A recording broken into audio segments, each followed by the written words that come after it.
Learning objectives.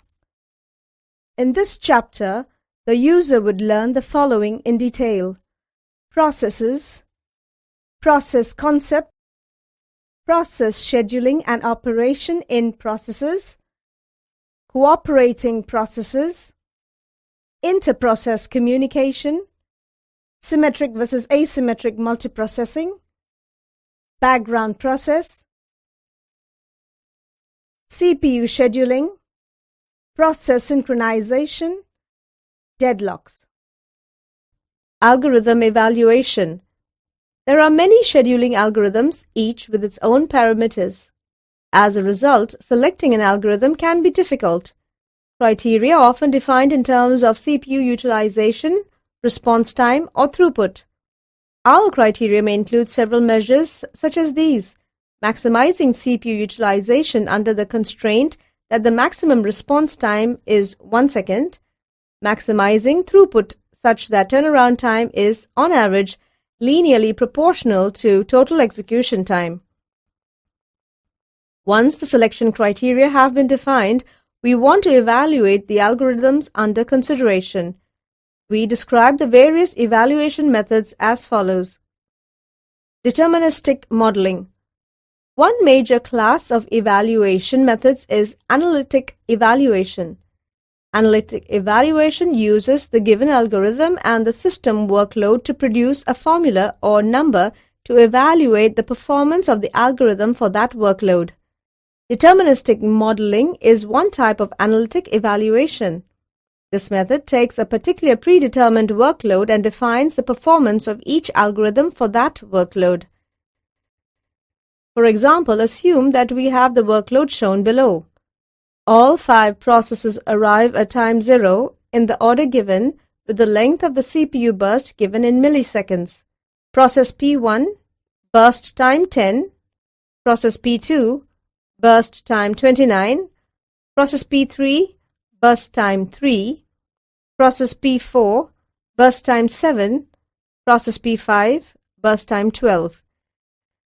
Consider the FCFS, SJF, and RR, quantum equaling to 10 milliseconds, scheduling algorithms for this set of processes. Which algorithm would give the minimum average waiting time? For the FCFS algorithm, we would execute the processes as: the waiting time is 0 milliseconds for process P1, 10 milliseconds for process P2, 39 milliseconds for process P3, 42 milliseconds for process P4, and 49 milliseconds for process P5. Thus, the average waiting time is 0 plus 10 plus 39 plus 42 plus 49 divided by 5 equaling 2080 milliseconds. With the RR algorithm, we execute the process as: the waiting time is 10 milliseconds for process P1, 32 milliseconds for process P2, 0 milliseconds for process P3, 3 milliseconds for process P4, and 20 milliseconds for process P5. Thus, the average waiting time is 10 plus 32 plus 0 plus 3 plus 20 divided by 5 equaling 13 milliseconds. With the RR algorithm, we execute the process as: the waiting time is 0 milliseconds for process P1, 32 milliseconds for process P2, 20 milliseconds for process P3, 23 milliseconds for process P4, and 40 milliseconds for process P5. Thus, the average waiting time is 0 plus 32 plus 20 plus 23 plus 40 divided by 5 equaling 23 milliseconds. We can see that in this case, the average waiting time obtained with the SJF policy is less than half that obtained with FCFS scheduling. The RR algorithm gives us an intermediate value. Deterministic modeling is simple and fast. It gives us exact numbers, allowing us to compare the algorithms. However, it requires exact numbers for input, and its answers apply only to those cases. In cases where we are running the same program over and over again and can measure the program's processing requirements exactly, we may be able to use deterministic modeling to select a scheduling algorithm. Furthermore, over a set of examples, deterministic modeling may indicate trends that can then be analyzed and proved separately. For example, it can be shown that for the environment described, all processes and their times available at time 0, the SGF policy will always result in the minimum waiting time. Queuing models. On many systems, the processes that are run vary from day to day, so there is no static set of processes or times to use for deterministic modeling. What can be determined, however, is the distribution of CPU and input-output bursts. These distributions can be measured and then approximated or simply estimated. The result is a mathematical formula describing the probability of a particular CPU burst. Commonly, this distribution is exponential and is described by its mean. Similarly, we can describe the distribution of times when processes arrive in the system, the arrival time distribution. From these two distributions, it is possible to compute the average throughput, utilization, waiting time, and so on for most algorithms. The computer system is described as a network of servers. Each server has a queue of waiting processes. The CPU is a server with its ready queue, as is the input-output system with its device queues. Knowing arrival rates and service rates, we can compute utilization, average queue length, average wait time, and so on. This area of study is called queuing network analysis. As an example, let n be the average queue length, excluding the process being serviced. Let w be the average waiting time in the queue, and let b the average arrival rate for new processes in the queue, such as 3 processes per second. We expect that during the time w that a process waits, lambda times w new processes will arrive in the queue. If the system is in a steady state, then the number of processes leaving the queue must be equal to the number of processes that arrive. Thus, n equals to lambda times w.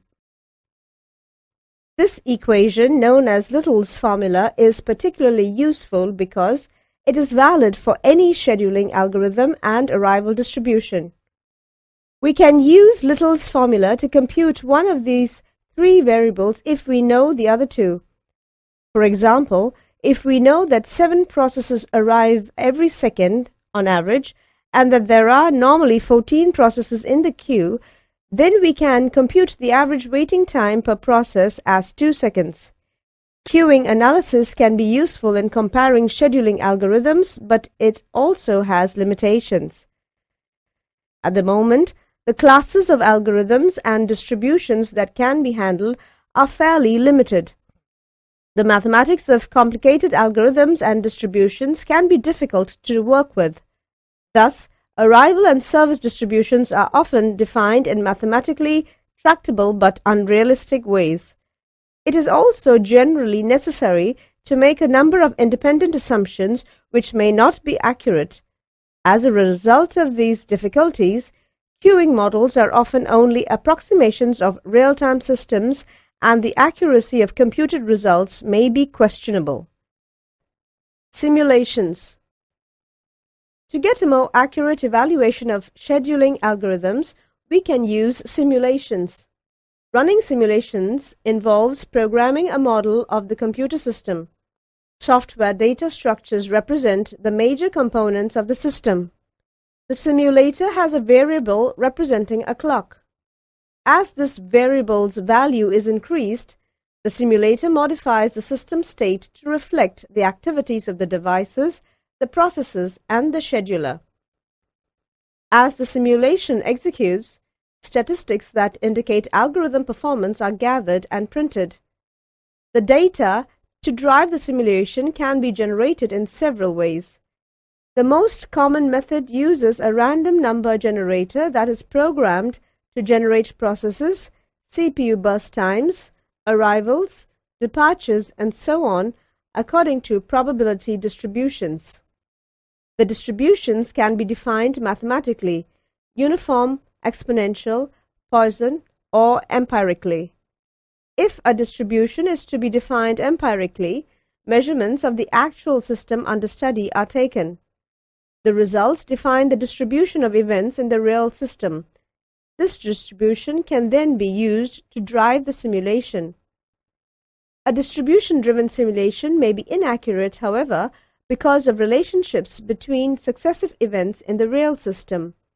The frequency distribution indicates only how many instances of each event occur. It does not indicate anything about the order of their occurrence. To correct this problem, we can use trace tapes. We create a trace tape by monitoring the real system and recording the sequence of actual events. We then use this sequence to drive the simulation. Trace tapes provide an excellent way to compare two algorithms on exactly the same set of real inputs. This method can produce accurate results for its inputs. Simulations can be expensive, often requiring hours of computer time. A more detailed simulation provides more accurate results, but it also takes more computer time. In addition, trace tapes can require large amounts of storage space.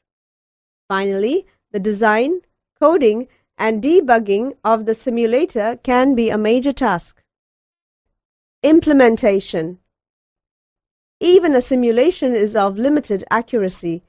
The only completely accurate way to evaluate a scheduling algorithm is to code it up, put it in the operating system, and see how it works. This approach puts the actual algorithm in the real system for evaluation under real operating conditions. The major difficulty with this approach is the high cost. The expense is incurred not only in coding the algorithm and modifying the operating system to support it, along with its required data structures, but also in the reaction of the users to a constantly changing operating system. Most users are not interested in building a better operating system. They merely want to get their processes executed and use their results. A constantly changing operating system does not help the users to get their work done. Another difficulty is that the environment in which the algorithm is used will change. The environment will change not only in the usual way as new programs are written and the types of problems change, but also as a result of the performance of the scheduler. If short processes are given priority, then users may break larger processes into sets of smaller processes.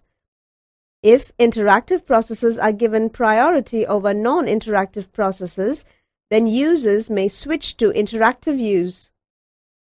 For example, researchers designed one system that classified interactive and non-interactive processes automatically by looking at the amount of terminal input-output. If a process did not input or output to the terminal in a 1-second interval, the process was classified as non-interactive and was moved to a lower priority queue. In response to this policy, one programmer modified his programs to write an arbitrary character to the terminal at regular intervals of less than 1 second. The system gave his programs a high priority even though the terminal output was completely meaningless. The most flexible scheduling algorithms are those that can be altered by the system managers or by the users so that they can be tuned for a specific application or set of applications. A workstation that performs high-end graphical applications, for instance, may have scheduling needs different from those of a web server or file server. Some operating systems, particularly several versions of Unix, allow the system manager to fine-tune the scheduling parameters for a particular system configuration. For example, Solaris provides the dispadmin command to allow the system administrator to modify the parameters of the scheduling classes. Another approach is to use APIs that can modify the priority of a process or thread. The Java, POSIX, and Windows API provide such functions. The downfall of this approach is that performance tuning a system or application most often does not result in improved performance in more general situations. Background process. It is important to note that while our multiprocessor systems are multiprocessor systems, not all multiprocessor systems are multicore. In our coverage of the multiprocessor systems throughout this text, unless we state otherwise, we generally use the more contemporary term multicore, which excludes some multiprocessor systems. We show a dual-core design with two cores on the same chip. In this design, each core has its own register set as well as its own local cache. Other designs might use a shared cache or a combination of local and shared caches. Aside from architectural considerations such as cache, memory, and bus contention, these multicore CPUs appear to the operating system as N-standard processors. Finally, blade servers are a relatively recent development in which multiple processor boards, input-output boards, and networking boards are placed in the same chassis. The difference between these and traditional multiprocessor systems is that each blade processor board boots independently and runs its own operating system. Some blade server boards are multiprocessor as well, which blurs the lines between types of computers. In essence, these servers consist multiple independent multiprocessor systems. Common division is made between foreground, interactive processes and background, batch processes. These two types of processes have different response time requirements and so may have different scheduling needs. In addition, foreground processes may have priority, externally defined, over background processes. CPU scheduling. CPU scheduling is the basis of multi-programmed operating systems. By switching the CPU among processes, the operating system can make the computer more productive. We also consider the problem of selecting an algorithm for a particular system.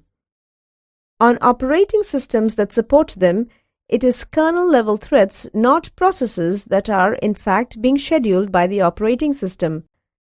However, the terms process scheduling and thread scheduling are often used interchangeably.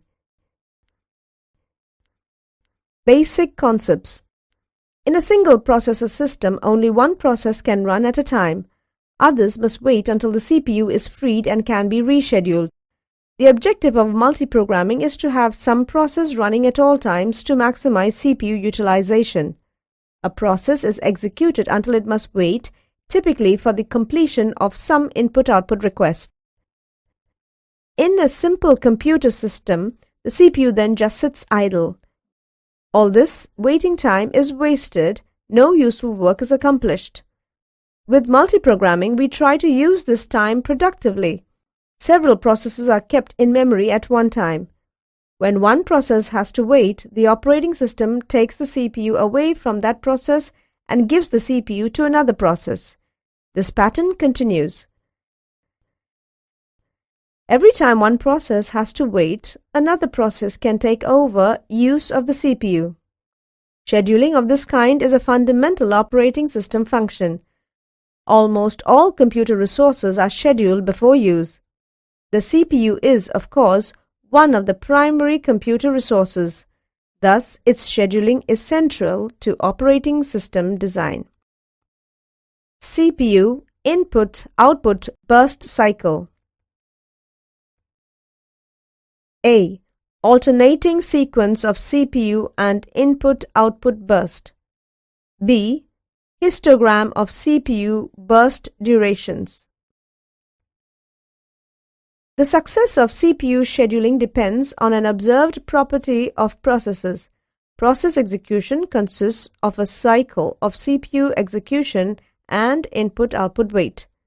Processes alternate between these two states.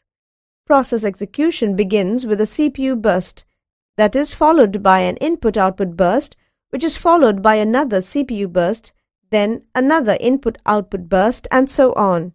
Eventually, the final CPU burst ends with a system request to terminate execution.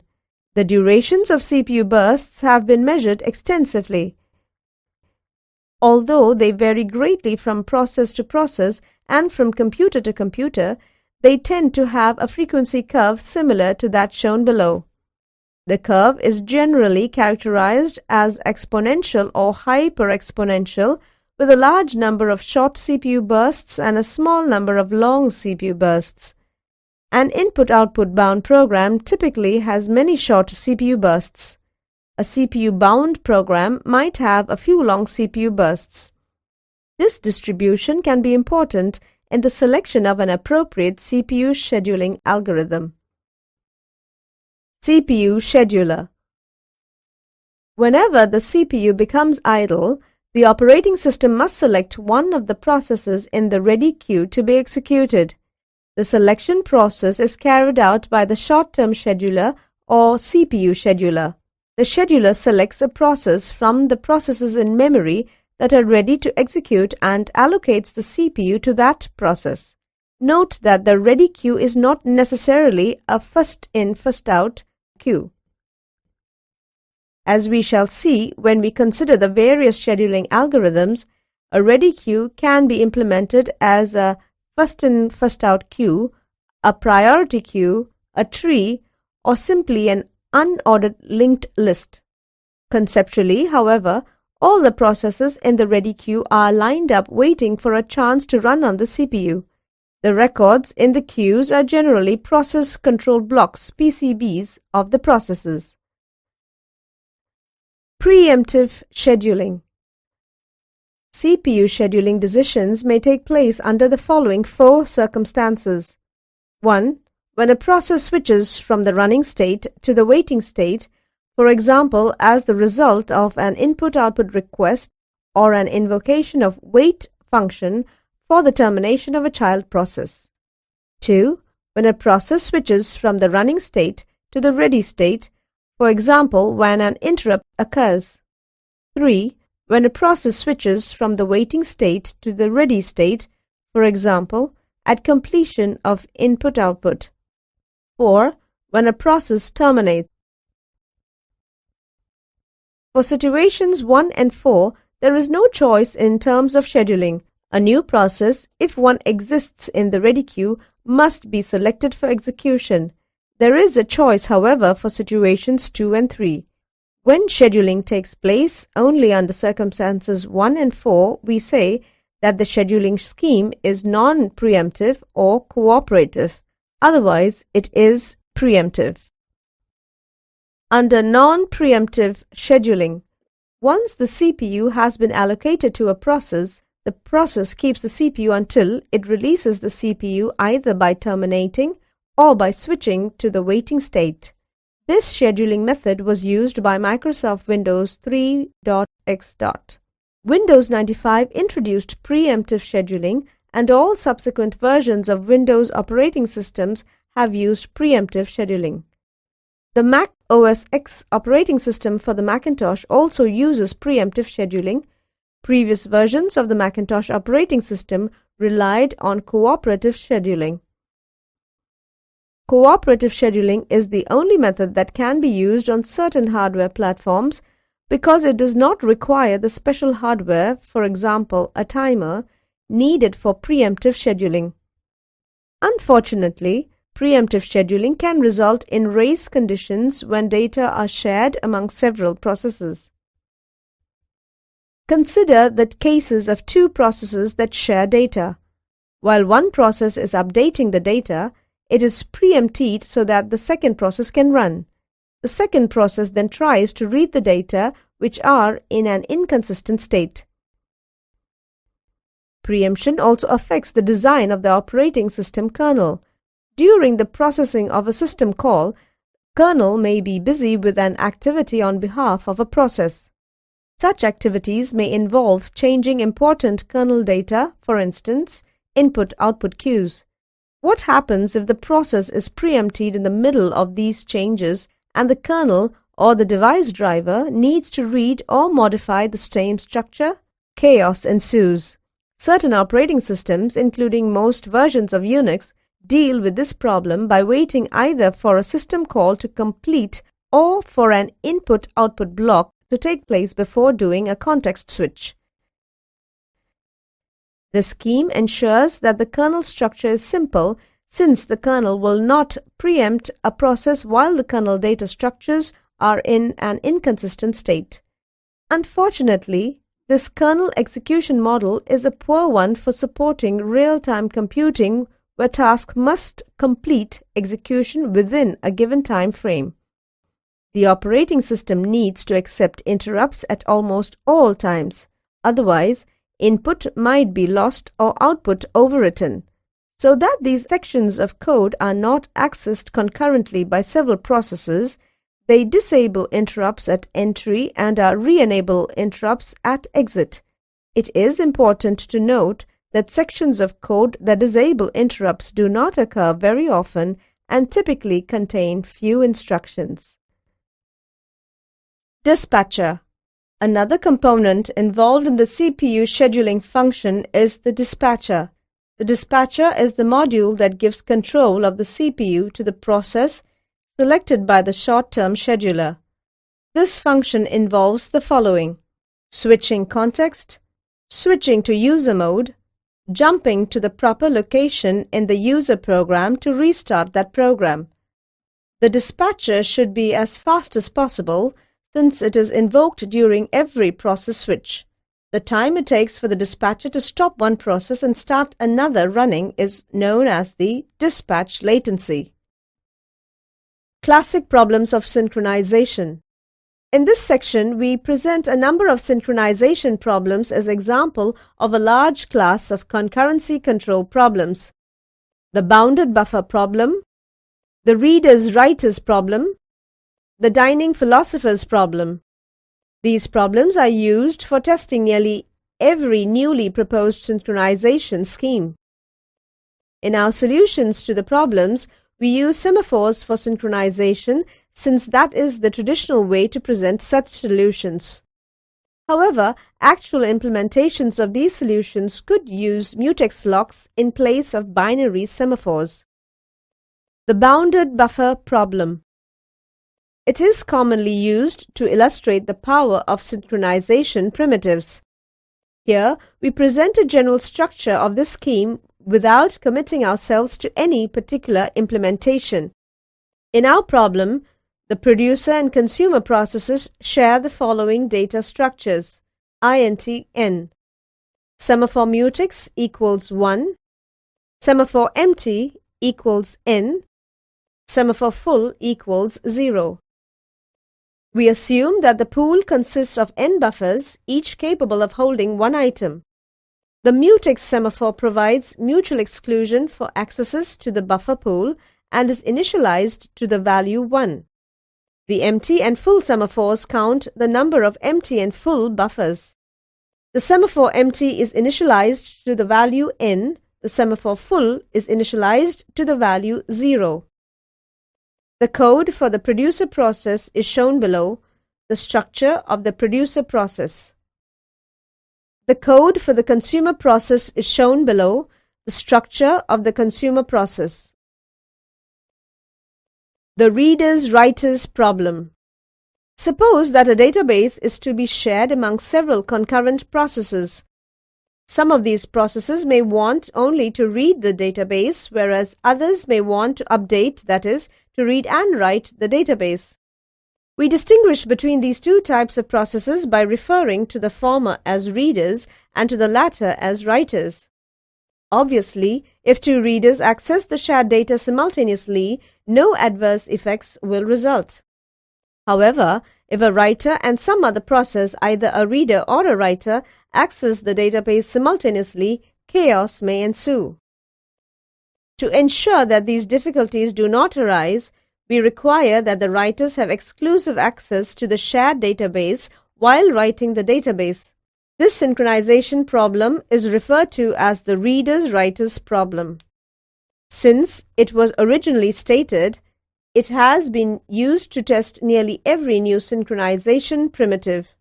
The readers-writers problem has several variations, all involving priorities.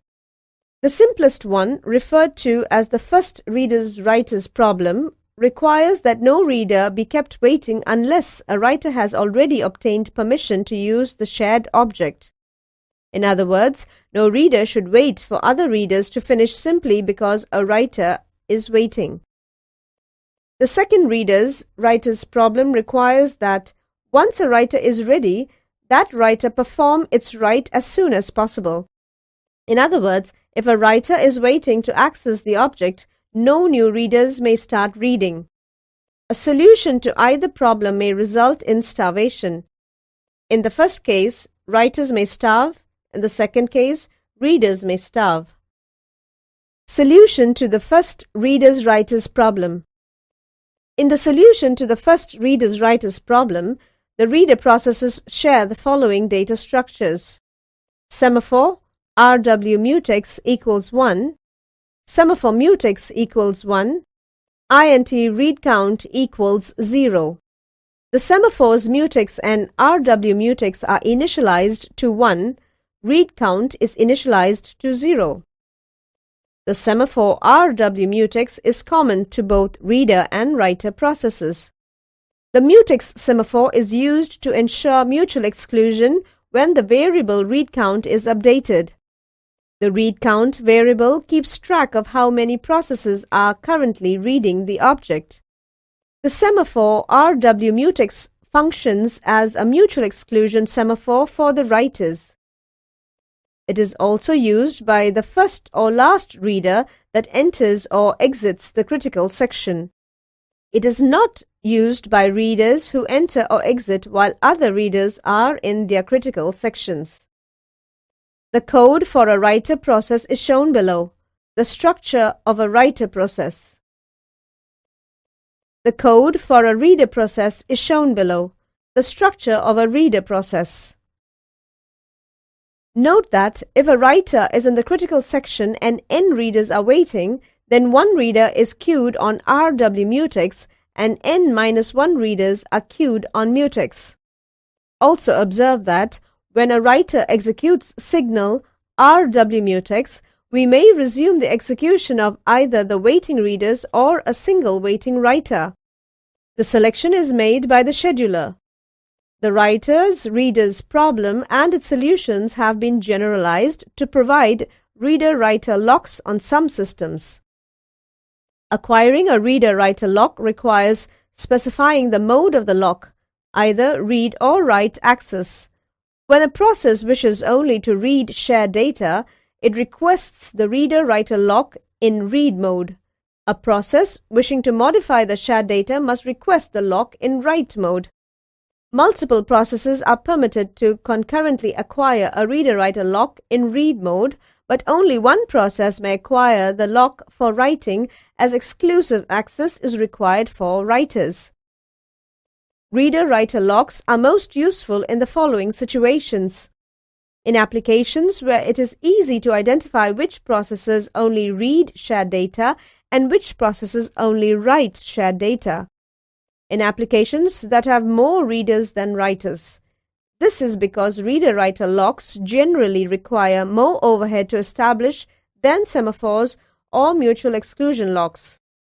The increased concurrency of allowing multiple readers compensates for the overhead involved in setting up the reader-writer lock.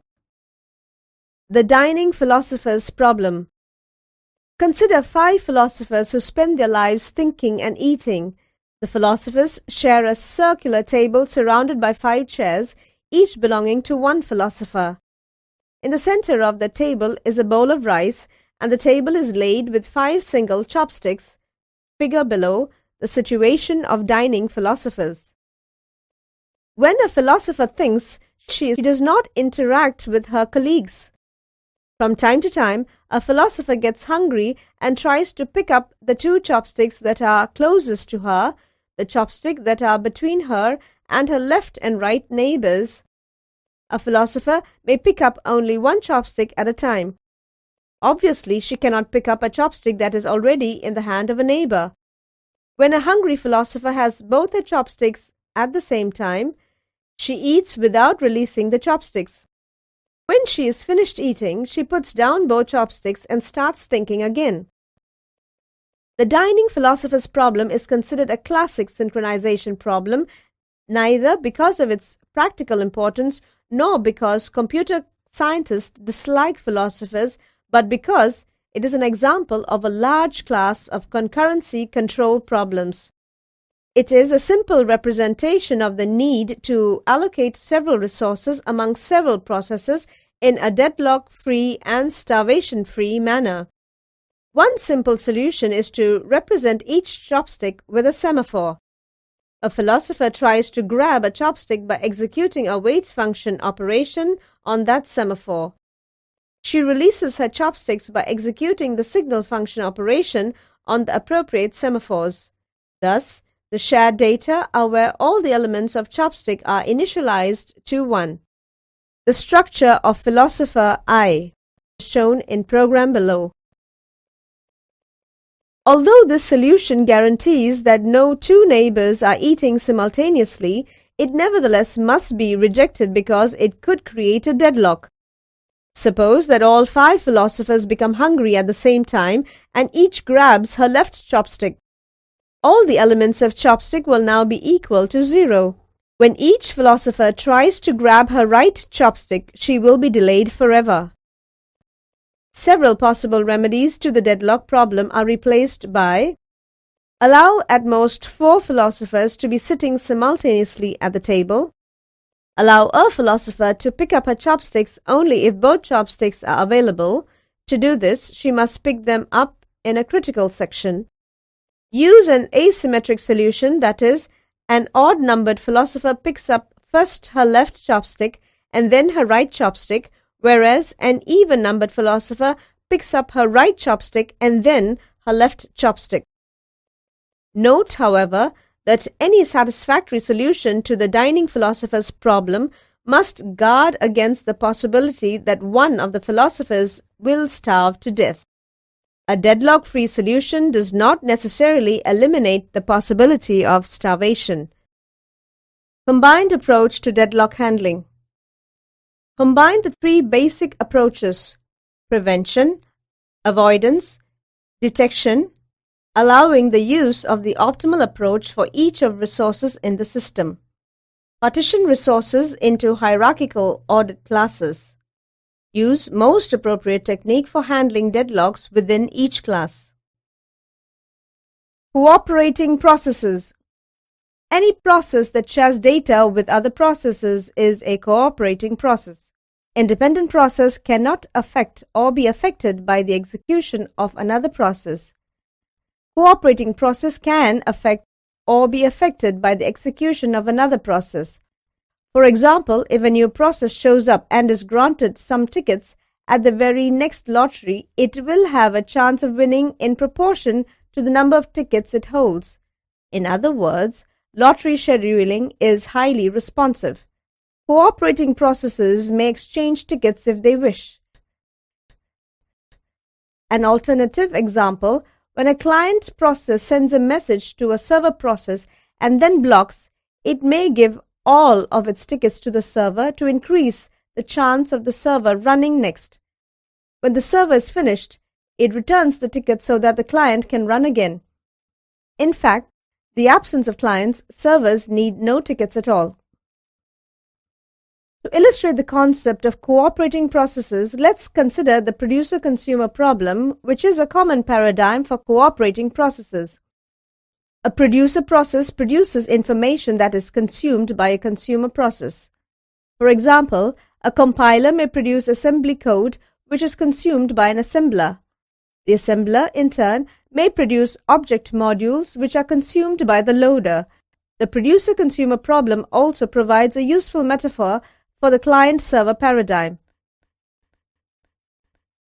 We generally think of a server as a producer and a client as a consumer.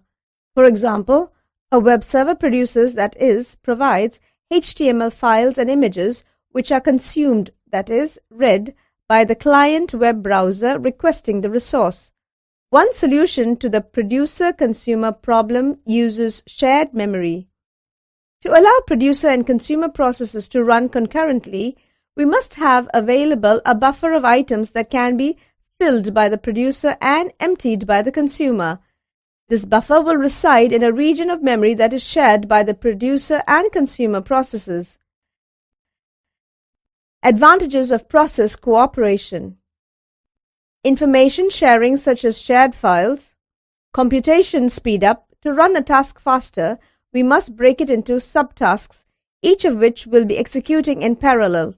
This speed up can be achieved only if the computer has multiple processing elements such as CPUs or input-output channels.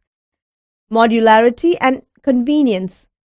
Construct a system in a modular function, that is, dividing the system functions into separate processes. One user may have many tasks to work on at one time. For example, a user may be editing, printing, and compiling in parallel. Thread. A thread is a basic unit of CPU utilization. It comprises a thread ID, a program counter, a register set, and a stack. It shares with other threads belonging to the same process its code section, data section, and other operating system resources such as open files and signals. A traditional or heavyweight process has a single thread of control. If a process has multiple threads of control, it can perform more than one task at a time.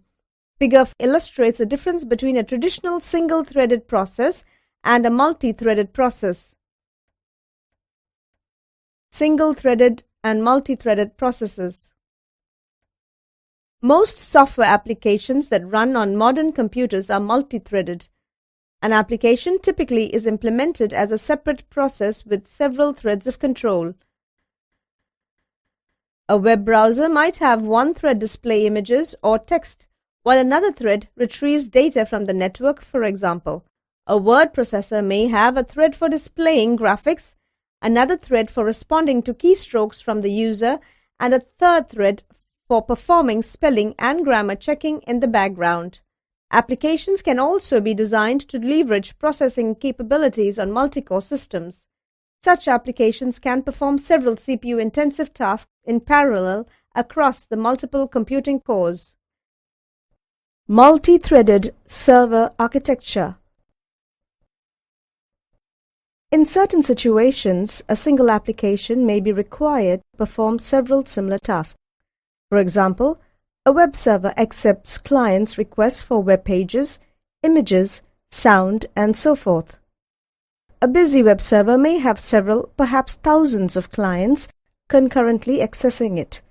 If the web server ran as a traditional single-threaded process, it would be able to service only one client at a time, and a client might have to wait a very long time for its request to be serviced. One solution is to have the server run as a single process that accepts requests. When the server receives a request, it creates a separate process to service that request. In fact, this process creation method was in common use before threads became popular. Process creation is time-consuming and resource-intensive. It is generally more efficient to use one process that contains multiple threads. If the web server process is multi-threaded, the server will create a separate thread that listens for client requests. When a request is made, rather than creating another process, the server creates a new thread to service the request and resume listening for additional requests. This is illustrated in figure below. Threads also play a vital role in remote procedure call RPC systems. Typically, RPC servers are multi-threaded. When a server receives a message, it services the message using a separate thread.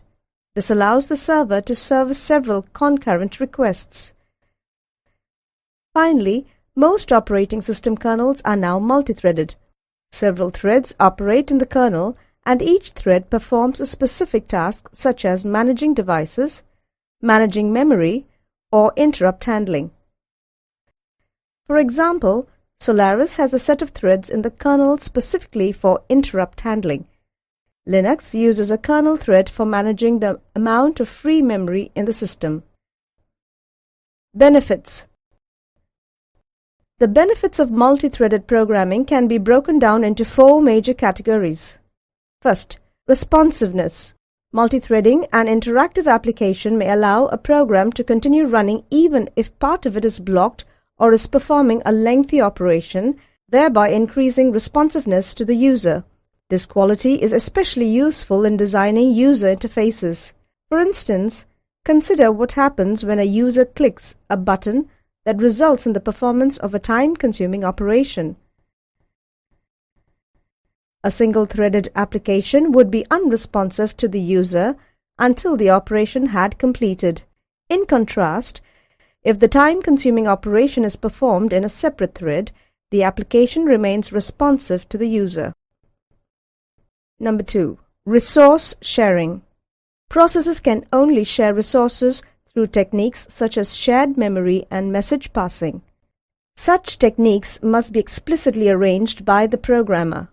However, threads share the memory and the resources of the process to which they belong by default. The benefit of sharing code and data is that it allows an application to have several different threads of activity within the same address space. Economy. Allocating memory and resources for process creation is costly because threads share the resources of the process to which they belong.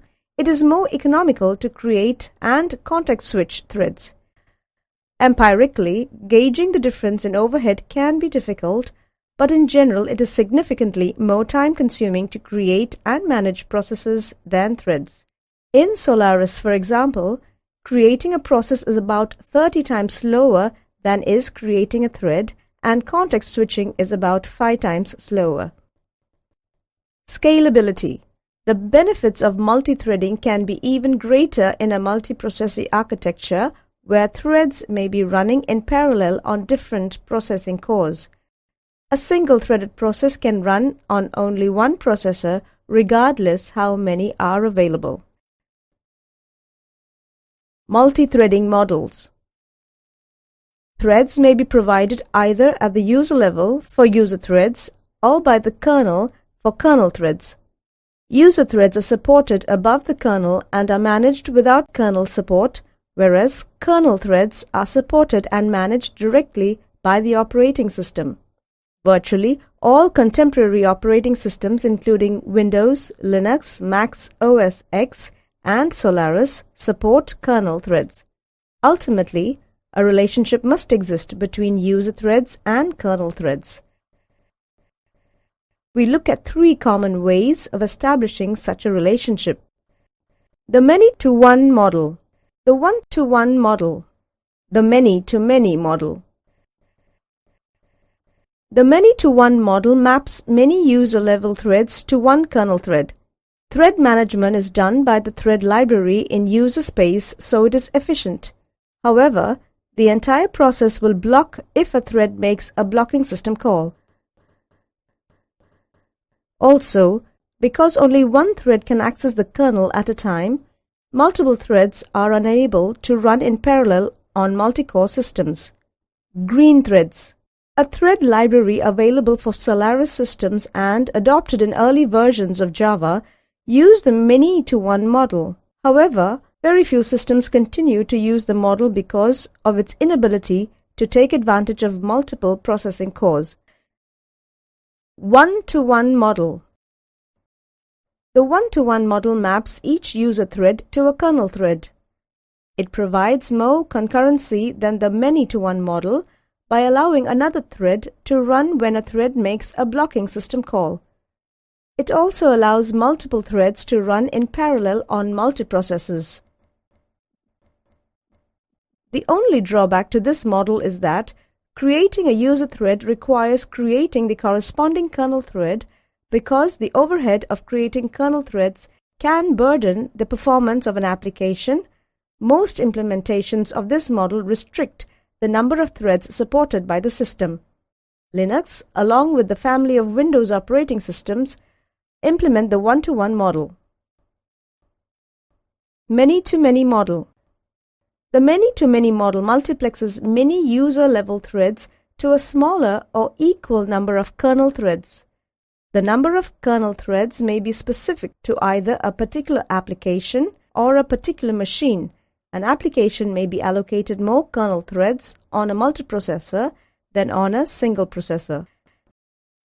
Let's consider the effect of this design on concurrency. Whereas the many-to-one model allows the developer to create as many user threads as she wishes, it does not result in true concurrency because the kernel can schedule only one thread at a time. The one-to-one model allows greater concurrency, but the developer has to be careful not to create too many threads within an application and in some instances may be limited in the number of threads she can create. The many-to-many model suffers from neither of these shortcomings.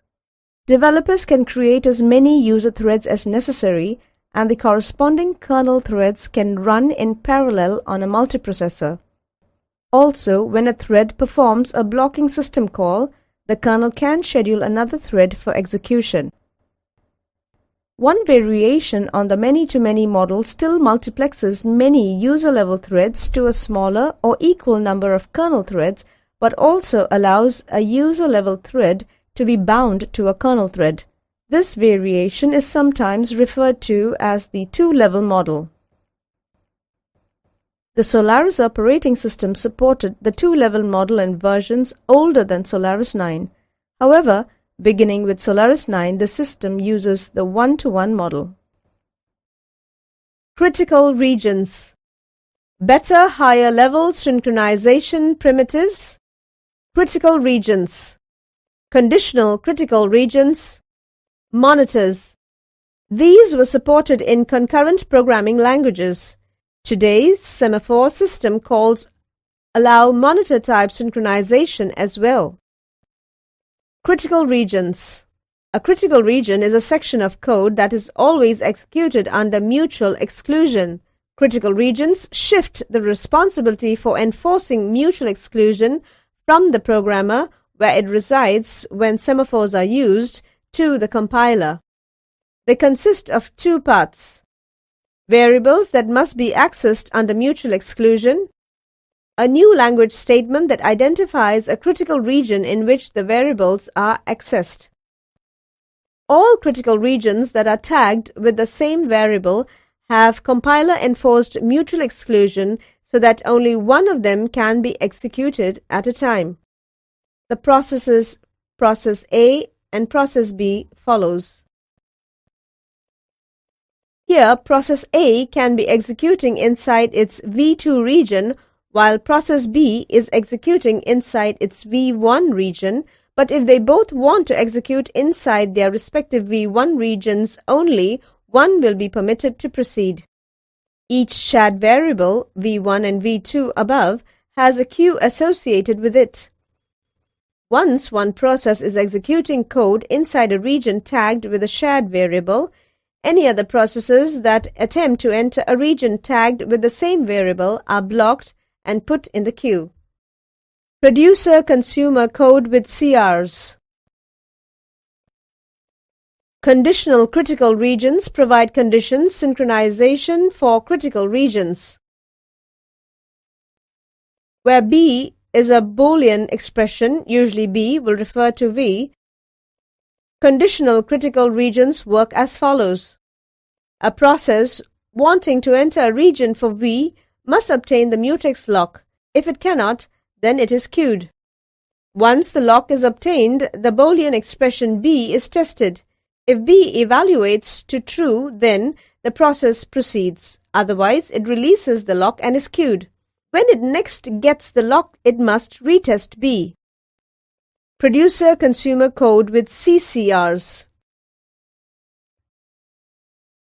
Deadlock avoidance. Deadlock prevention algorithms prevent deadlocks by limiting how requests can be made. The limits ensure that at least one of the necessary conditions for deadlock cannot occur. Possible side effects of preventing deadlocks by this method, however, are low device utilization and reduced system throughput.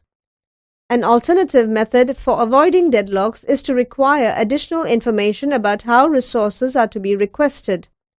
For example, in a system with one tape drive and one printer, the system might need to know that process P will request first the tape drive and then the printer before releasing both resources, whereas process Q will request first the printer and then the tape drive.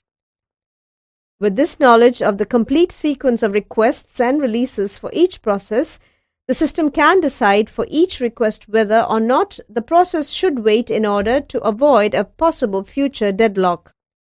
Each request requires that in making this decision, the system consider the resources currently available, the resources currently allocated to each process, and the future requests and releases of each process. The various algorithms that use this approach differ in the amount and type of information required. The simplest and most useful model requires that each process declare the maximum number of resources of each type that it may need. Given this priority information, it is possible to construct an algorithm that ensures that the system will never enter a deadlocked state. A deadlock avoidance algorithm dynamically examines the resource allocation state to ensure that a circular wait condition can never exist. The resource allocation state is defined by the number of available and allocated resources and the maximum demands of the processes. In the following sections, we explore two deadlock avoidance algorithms. Safe state. A state is safe if the system can allocate resources to each process up to its maximum in some order and still avoid a deadlock. More formally, a system is in a safe state only if there exists a safe sequence. A sequence of processes P1, P2, and so on till Pn is a safe sequence for the current allocation state if, for each Pi, the resource requests that Pi can still make can be satisfied by the currently available resources plus the resources held by all Pj with j less than I. In this situation, if the resources that Pi needs are not immediately available, then Pi can wait until all Pj has finished. When they have finished, Pi can obtain all of its needed resources, complete its designated task, return its allocated resources, and terminate. When Pi terminates, Pi plus 1 can obtain its needed resources, and so on. If no such sequence exists, then the system state is said to be unsafe. A safe state is not a deadlocked state.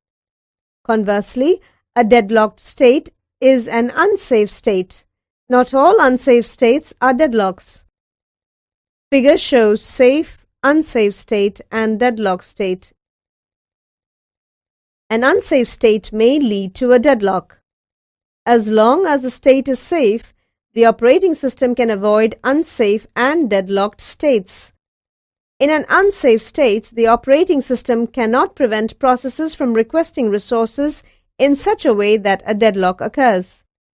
The behavior of the processes controls unsafe states. To illustrate, we consider a system with 12 magnetic tape drives and 3 processes, P0, P1, and P2. Process P0 requires 10 tape drives, process P1 may need as many as 4 tape drives, and process P2 may need up to 9 tape drives. Suppose that at time T0, process P0 is holding 5 tape drives, process P1 is holding 2 tape drives, and process P2 is holding 2 tape drives. Thus, there are 3 free tape drives. Refer to table below. At the time T0, the system is in a safe state. The sequence P1, P0, P2 satisfies the safety condition. Process P1 can immediately be allocated all its tape drives and then return them. The system will then have 5 available tape drives. Then process P0 can get all its tape drives and return them. The system will then have 10 available tape drives. And finally, process P2 can get all its tape drives and return them. The system will then have all 12 tape drives available. A system can go from a safe state to an unsafe state. Suppose that at time t1, process P2 requests and is allocated one more tape drive. The system is no longer in a safe state. At this point, only processes P1 can be allocated all its tape drives. When it returns them, the system will have only 4 available tape drives. Since process P0 is allocated 5 tape drives but has a maximum of 10, it may request 5 more tape drives. If it does so, it will have to wait because they are unavailable. Similarly, process P2 may request 6 additional tape drives and have to wait, resulting in a deadlock. Our mistake was in granting the request from process P2 for one more tape drive. If we had made P2 wait until either of the other processes had finished and released its resources, then we could have avoided the deadlock. Given the concept of a safe state, we can define avoidance algorithms that ensure that the system will never deadlock. The idea is simply to ensure that the system will always remain in a safe state. Initially, the system is in a safe state. Whenever a process requests a resource that is currently available, the system must decide whether the resource can be allocated immediately or whether the process must wait. The request is granted only if the allocation leaves the system in a safe state. In this scheme, if a process requests a resource that is currently available, it may still have to wait. Thus, resource utilization may be lower than it would otherwise be. Resource allocation graph algorithm.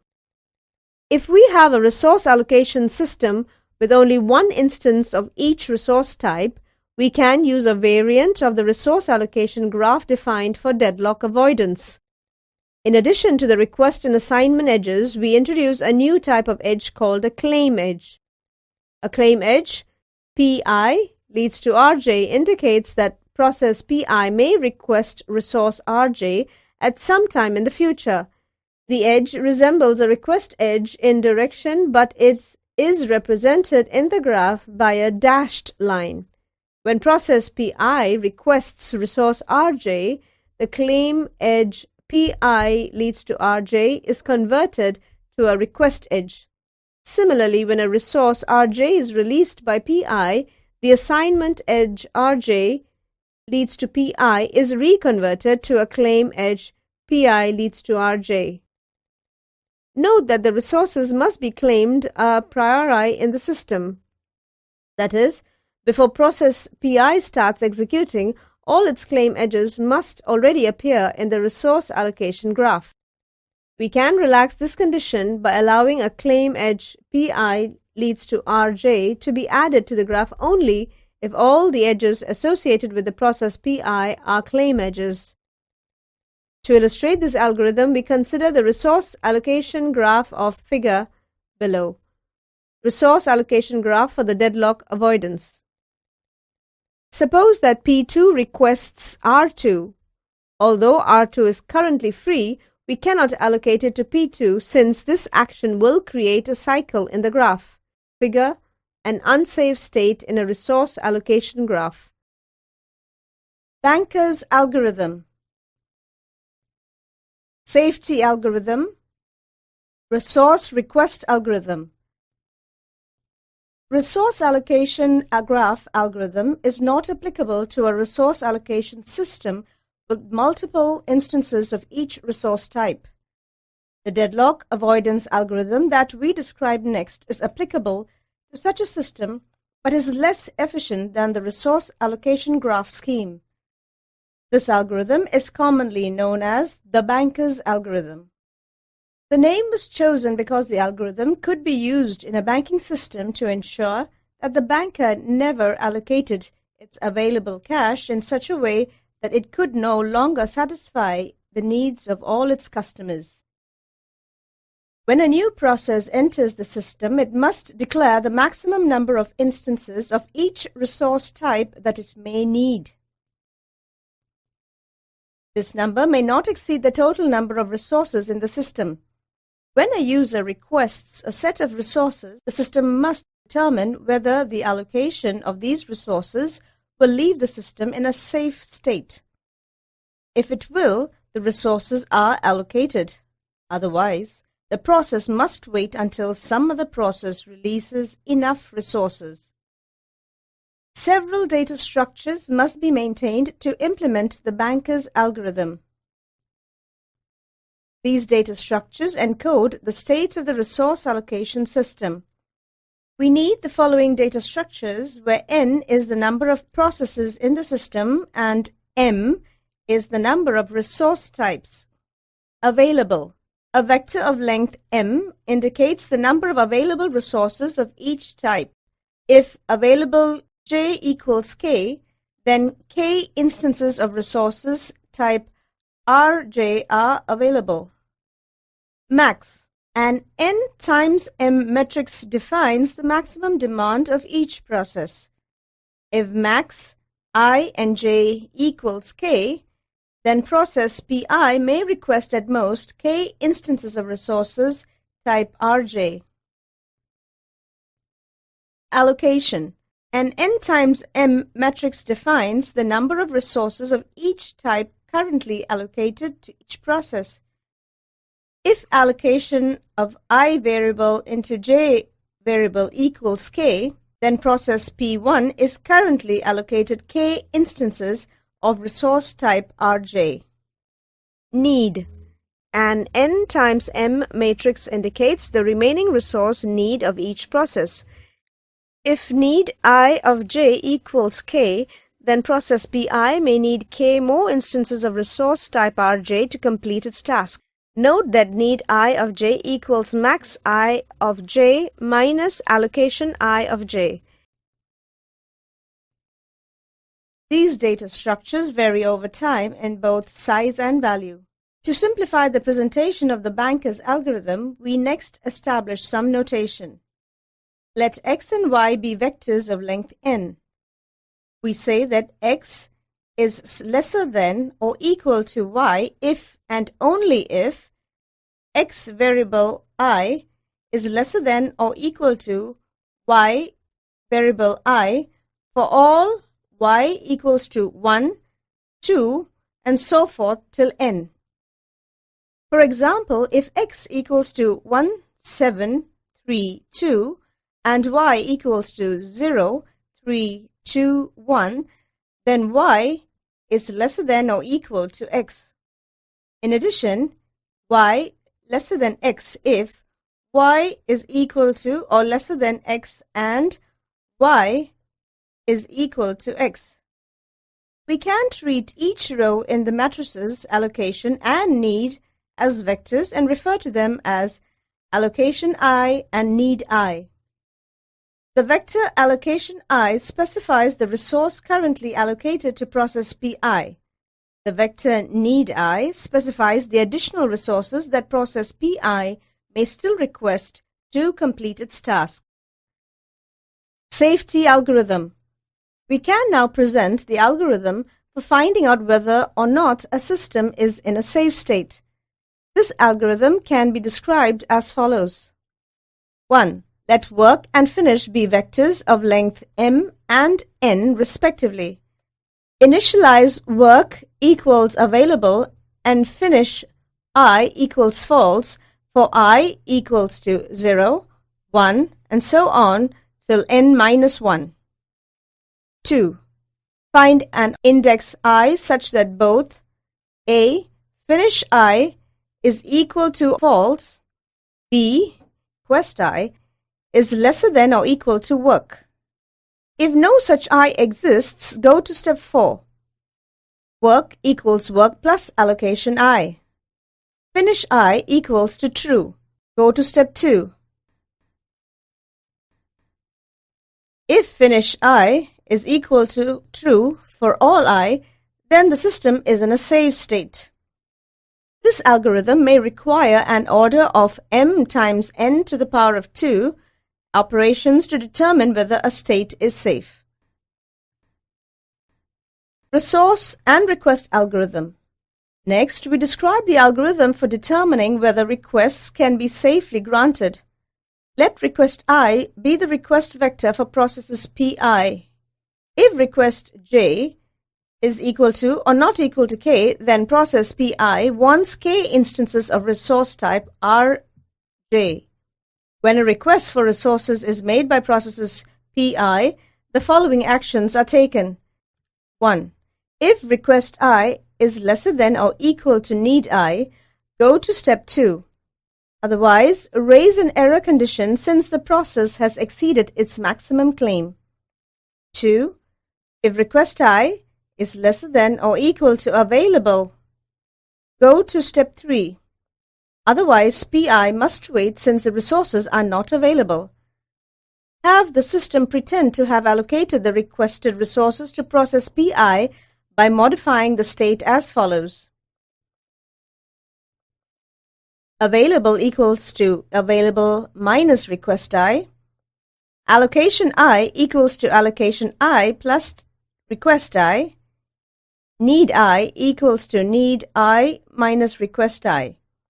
If the resulting resource allocation state is safe, the transaction is completed and process Pi is allocated its resources. However, if the new state is unsafe, then Pi must wait for request I and the old resource allocation state is restored. Deadlock characterization. In a deadlock, processes never finish executing and system resources are tied up, preventing other jobs from starting. We discuss the features that characterize deadlocks. Necessary conditions. Resource allocation graph. Necessary conditions. A deadlock situation can arise if the following 4 conditions hold simultaneously in a system. Mutual exclusion.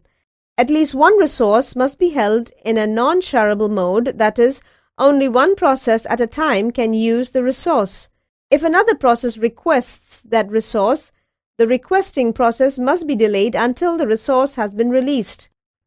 Hold and wait. A process must be holding at least one resource and waiting to acquire additional resources that are currently being held by other processes. No preemption. Resources cannot be preempted, that is, a resource can be released only voluntarily by the process holding it after that process has completed its task. Circular wait. A set P0, P1 and so on to Pn of waiting processes must exist such that P0 is waiting for a resource held by P1, P1 is waiting for a resource held by P2 and so on. Pn minus 1 is waiting for a resource held by Pn and Pn is waiting for a resource held by P0. We emphasize that all 4 conditions must hold for a deadlock to occur. The circular wait condition implies the hold and wait condition, so the 4 conditions are not completely independent. However, that it is useful to consider each condition separately.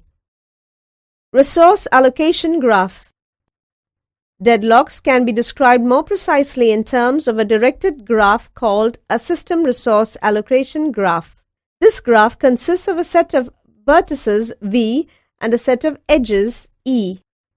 The set of vertices V is partitioned into 2 different types of nodes, P equals P1, P2 and so on till Pn. The set consisting of all the active processes in the system, and R equals to R1, R2 and so on till Rm. The set consisting of all resource types in the system. A directed edge from process Pi to resource type Rj is denoted by Pi to Rj. It signifies that process Pi has requested an instance of resource type Rj and is currently waiting for that resource. A directed edge from resource type Rj to process Pi is denoted by Rj to Pi. It signifies that an instance of resource type Rj has been allocated to process Pi. A directed edge Pi to Rj is called a request edge. A directed edge Rj to Pi is called an assignment edge. Pictorially, we represent each process Pi as a circle and each resource type Rj as a rectangle. Since resource type Rj may have more than one instance, we represent each such instance as a dot within the rectangle. Note that a request edge points to only the rectangle Rj, whereas an assignment edge must also designate one of the dots in the rectangle. When process Pi requests an instance of resource type Rj, a request edge is inserted in the resource allocation graph. When this request can be fulfilled, the request edge is instantaneously transformed to an assignment edge. When the process no longer needs access to the resource, it releases the resource. As a result, the assignment edge is deleted. The resource allocation graph shown in figure below depicts the following situation. The sets P, R, and E. P equals P1, P2, P3. R equals R1, R2, R3, R4. E equals P1 follows to R1, P2 follows to R3, R1 follows to P2, R2 follows to P2, R2 follows to P1, and R3 follows to P3. Resource instances. One instance of resource type R1, two instances of resource type R2, one instance of resource type R3, three instances of resource type R4. Process states. Process P1 is holding an instance of resource type R2 and is waiting for an instance of resource type R1. Process P2 is holding an instance of R1 and an instance of R2 and is waiting for an instance of R3. Process P3 is holding an instance of R3. Given the definition of a resource allocation graph, it can be shown that if the graph contains no cycles, then no process in the system is deadlocked.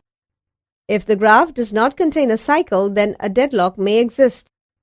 If each resource type has exactly one instance, then a cycle implies that a deadlock has occurred. If the cycle involves only a set of resource types, each of which has only a single instance, then a deadlock has occurred. Each process involved in the cycle is deadlocked. In this case, a cycle in the graph is both a necessary and a sufficient condition for the existence of deadlock. If each resource type has several instances, then a cycle does not necessarily imply that a deadlock has occurred. In this case, a cycle in the graph is a necessary but not a sufficient condition for the existence of deadlock. Suppose that process P3 requests an instance of resource type R2. Since no resource instance is currently available, we add a request edge P3 leads to R2 to the graph. Resource allocation graph with a deadlock. At this point, two minimal cycles exist in the system. Processes P1, P2, and P3 are deadlocked. Process P2 is waiting for the resource R3, which is held by process P3. Process P3 is waiting for either process P1 or process P2 to release resource R2. In addition, process P1 is waiting for process P2 to release resource R1. Now consider the resource allocation graph in figure below. Resource allocation graph with a cycle but no deadlock. In this example, we also have a cycle. However, there is no deadlock. Observe that process P4 may release its instance of resource type R2. That resource can then be allocated to P3, breaking the cycle. In summary, if a resource allocation graph does not have a cycle, then the system is not in a deadlocked state. If there is a cycle, then the system may or may not be in a deadlocked state. This observation is important when we deal with the deadlock problem. Deadlock detection. If a system does not employ either a deadlock prevention or a deadlock avoidance algorithm, then a deadlock situation may occur. In this environment, the system may provide an algorithm that examines the state of the system to determine whether a deadlock has occurred, an algorithm to recover from the deadlock. In the following discussion, we elaborate on these two requirements as they pertain to systems with only a single instance of each resource type, as well as to systems with several instances of each resource type. At this point, however, we note that a detection and recovery scheme requires overhead that includes not only the runtime costs of maintaining the necessary information and executing the detection algorithm, but also the potential losses inherent in recovering from a deadlock. Single instance of each resource type, several instances of a resource type, detection algorithm usage. Single instance of each resource type. If all resources have only a single instance, then we can define a deadlock detection algorithm that uses a variant of the resource allocation graph called a wait-for graph. We obtain this graph from the resource allocation graph by removing the resource nodes and collapsing the appropriate edges. More precisely, an edge from Pi to Pj in a wait-for graph implies that process Pi is waiting for process Pj to release a resource that Pi needs. An edge Pi goes to Pj exists in a wait-for graph if and only if the corresponding resource allocation graph contains two edges, Pi goes to Rq and Rq goes to Pj for some resource Rq. In figure below, we present a resource allocation graph and the corresponding wait-for graph. As before, a deadlock exists in the system if and only if the wait-for graph contains a cycle. To detect deadlocks, the system needs to maintain the wait-for graph and periodically invoke an algorithm that searches for a cycle in the graph. An algorithm to detect a cycle in a graph requires an order of n to the power of 2 operations, where n is the number of vertices in the graph. Several instances of a resource type. The wait-for graph scheme is not applicable to a resource allocation system with multiple instances of each resource type. We turn now to a deadlock detection algorithm that is applicable to such a system. The algorithm employs several time-varying data structures that are similar to those used in the banker's algorithm. Available. A vector of length m indicates the number of available resources of each type. Allocation. An n times m matrix defines the number of resources of each type currently allocated to each process. Request.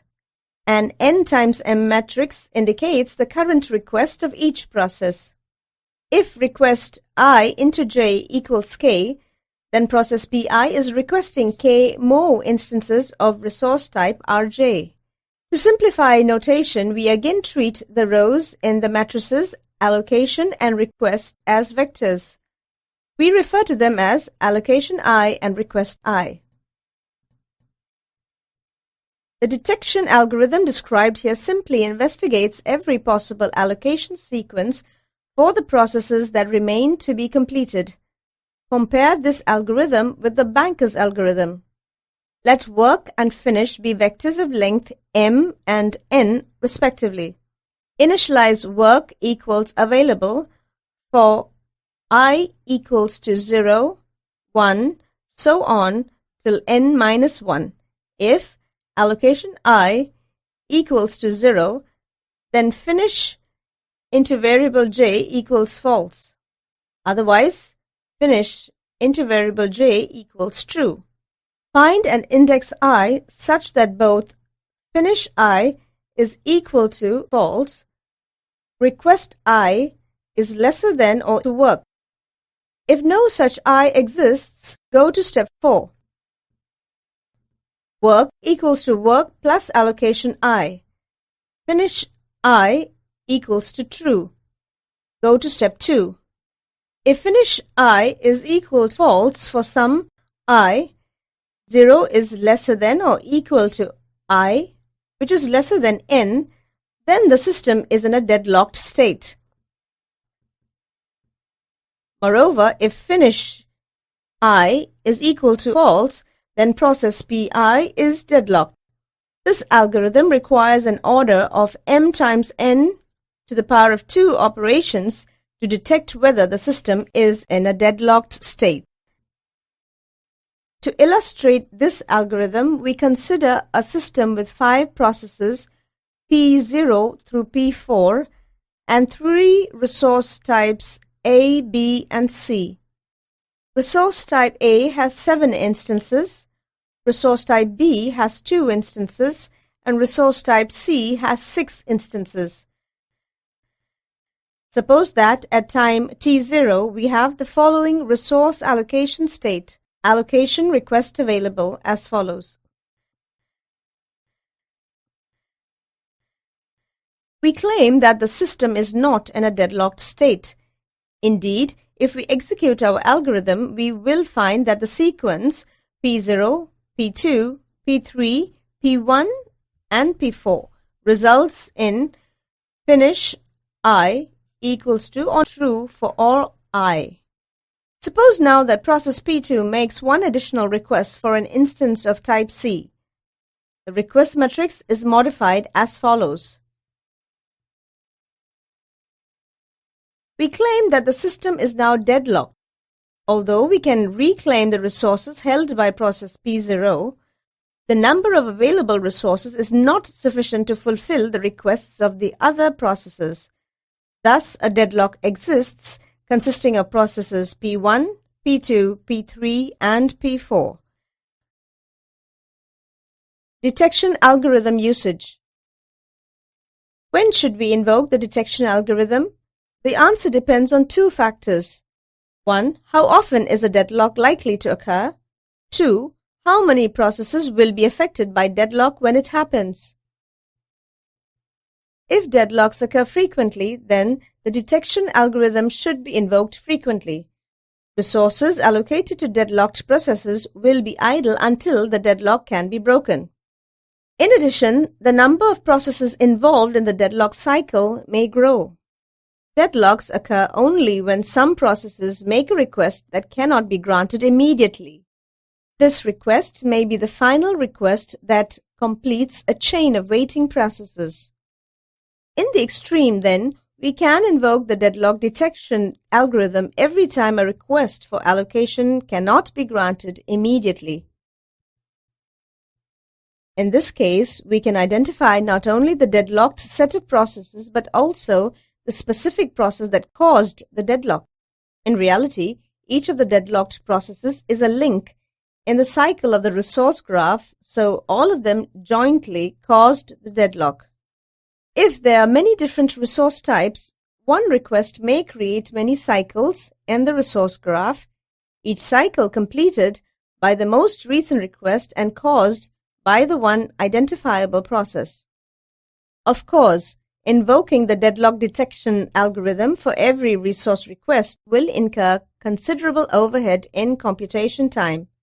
A less expensive alternative is simply to invoke the algorithm at defined intervals, for example, once per hour or whenever CPU utilization drops below 40%. A deadlock eventually cripples system throughput and causes CPU utilization to drop. If the detection algorithm is invoked at arbitrary points in time, the resource graph may contain many cycles. In this case, we generally cannot tell which of the many deadlocked processes caused the deadlock processes, but also the specific process that caused the deadlock. In reality, each of the deadlocked processes is a link in the cycle in this resource graph, so all of them jointly caused deadlock. If there are many different resource types, one request may create many cycles in the resource graph, each cycle completed by the most recent request and caused by the one identifiable process. Of course, invoking the deadlock detection algorithm for every resource request will incur considerable overhead in computation time. A less expensive alternative is simply to invoke the algorithm at defined intervals. For example, once per hour or whenever CPU utilization drops below 40%. A deadlock eventually cripples system throughput and causes CPU utilization to drop. If the detection algorithm is invoked at arbitrary points in time, the resource graph may contain many cycles. In this case, we generally cannot tell which of the many deadlocked processes caused the deadlock. Deadlock prevention. For a deadlock to occur, each of the 4 necessary conditions must hold. By ensuring that at least one of these conditions cannot hold, we can prevent the occurrence of a deadlock. We elaborate on this approach by examining each of the 4 necessary conditions separately. Mutual exclusion. The mutual exclusion condition must hold. That is, at least one resource must be non-shareable. Shareable resources, in contrast, do not require mutually exclusive access and thus cannot be involved in a deadlock. Read-only files are a good example of a shareable resource. If several processes attempt to open a read-only file at the same time, they can be granted simultaneous access to the file. A process never needs to wait for a shareable resource. In general, however, we cannot prevent deadlocks by denying the mutual exclusion condition because some resources are intrinsically non-shareable. For example, a mutex lock cannot be simultaneously shared by several processes. Hold and wait. To ensure that the hold and wait condition never occurs in the system, we must guarantee that whenever a process requests a resource, it does not hold any other resources. One protocol that we can use requires each process to request and be allocated all its resources before it begins execution. We can implement this provision by requiring that system calls requesting resources for a process precede all other system calls. An alternative protocol allows a process to request resources only when it has none. A process may request some resources and use them. Before it can request any additional resources, it must release all the resources that it is currently allocated. To illustrate the difference between these two protocols, we consider a process that copies data from a DVD drive to a file on disk, sorts the file, and then prints the results to a printer. If all resources must be requested at the beginning of the process, then the process must initially request the DVD drive, disk file, and printer. It will hold the printer for its entire execution even though it needs the printer only at the end. The second method allows the process to request initially only the DVD drive and disk file. It copies from the DVD drive to the disk and then releases both the DVD drive and the disk file.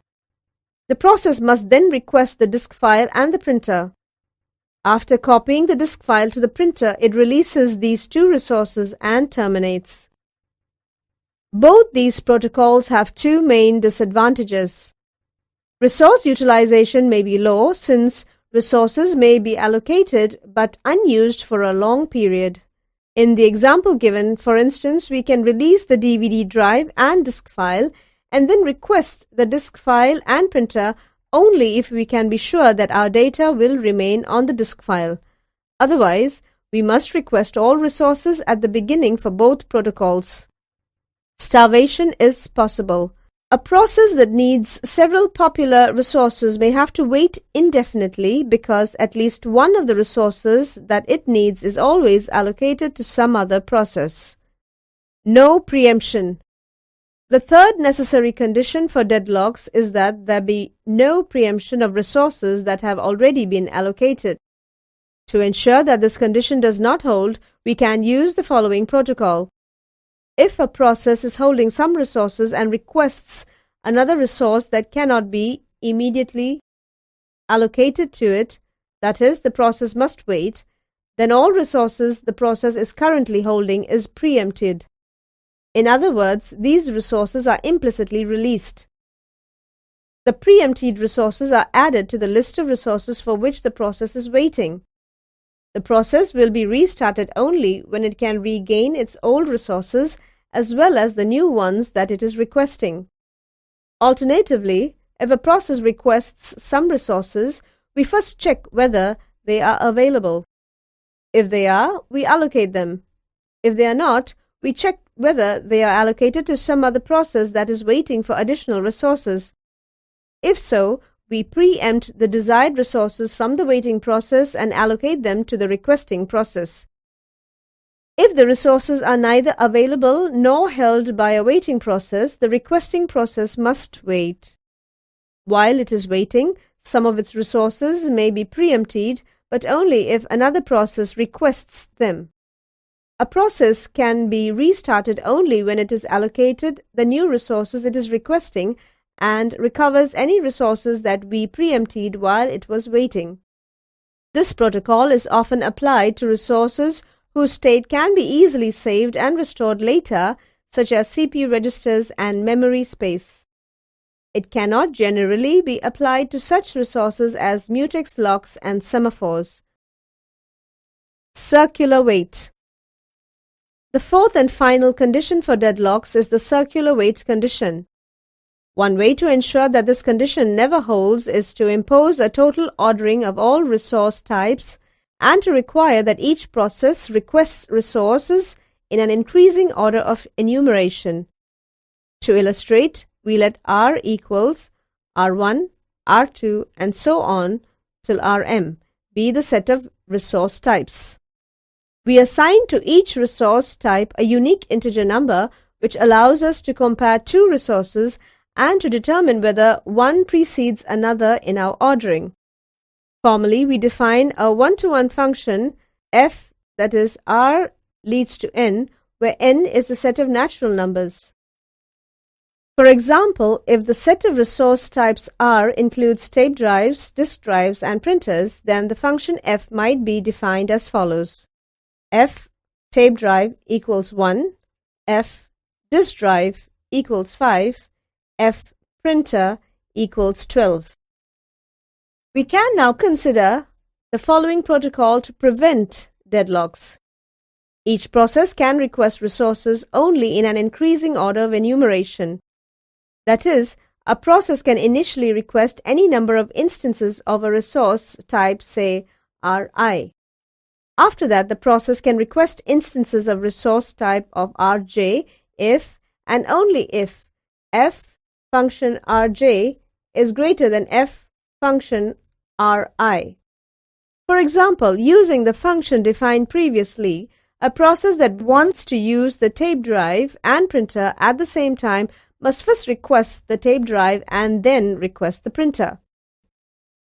Alternatively, we can require that a process requesting an instance of a resource type Rj must have released any resources Ri such that f function Ri is equal to or greater than f function Rj.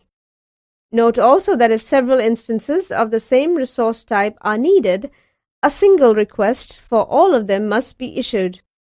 If these two protocols are used, then the circular wait condition cannot hold. We can demonstrate this fact by assuming that a circular wait exists, proof by contradiction.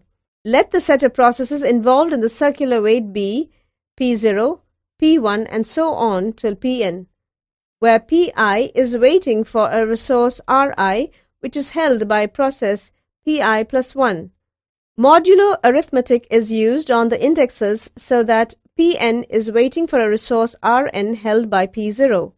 Then, since processes Pi plus 1 is holding resource Ri, while requesting resource Ri plus 1, we must have f Ri function lesser than f Ri plus 1 function for all I, but this condition means that f R0 function is lesser than f R1 function is lesser than as follows is lesser than f Rn function is lesser than f R0 function.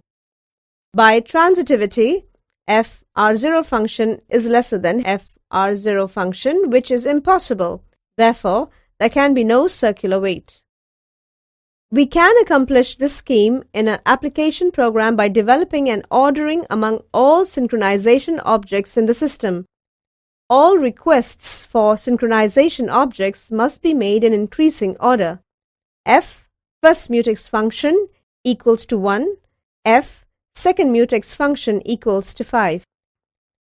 For example, if the lock ordering in the pthread program shown in figure deadlock example was then thread 2 could not request the locks out of order. Keep in mind that developing an ordering or hierarchy does not in itself prevent deadlock. It is up to application developers to write programs that following the ordering. Also note that the function f should be defined according to the normal order of usage of the resources in a system. For example, because the tape drive is usually needed before the printer, it would be reasonable to define f tape drive function is lesser than f printer function. Although ensuring that resources are acquired in the proper order is the responsibility of application developers, certain software can be used to verify that locks are acquired in the proper order and to give appropriate warnings when locks are acquired out of order and deadlock is possible.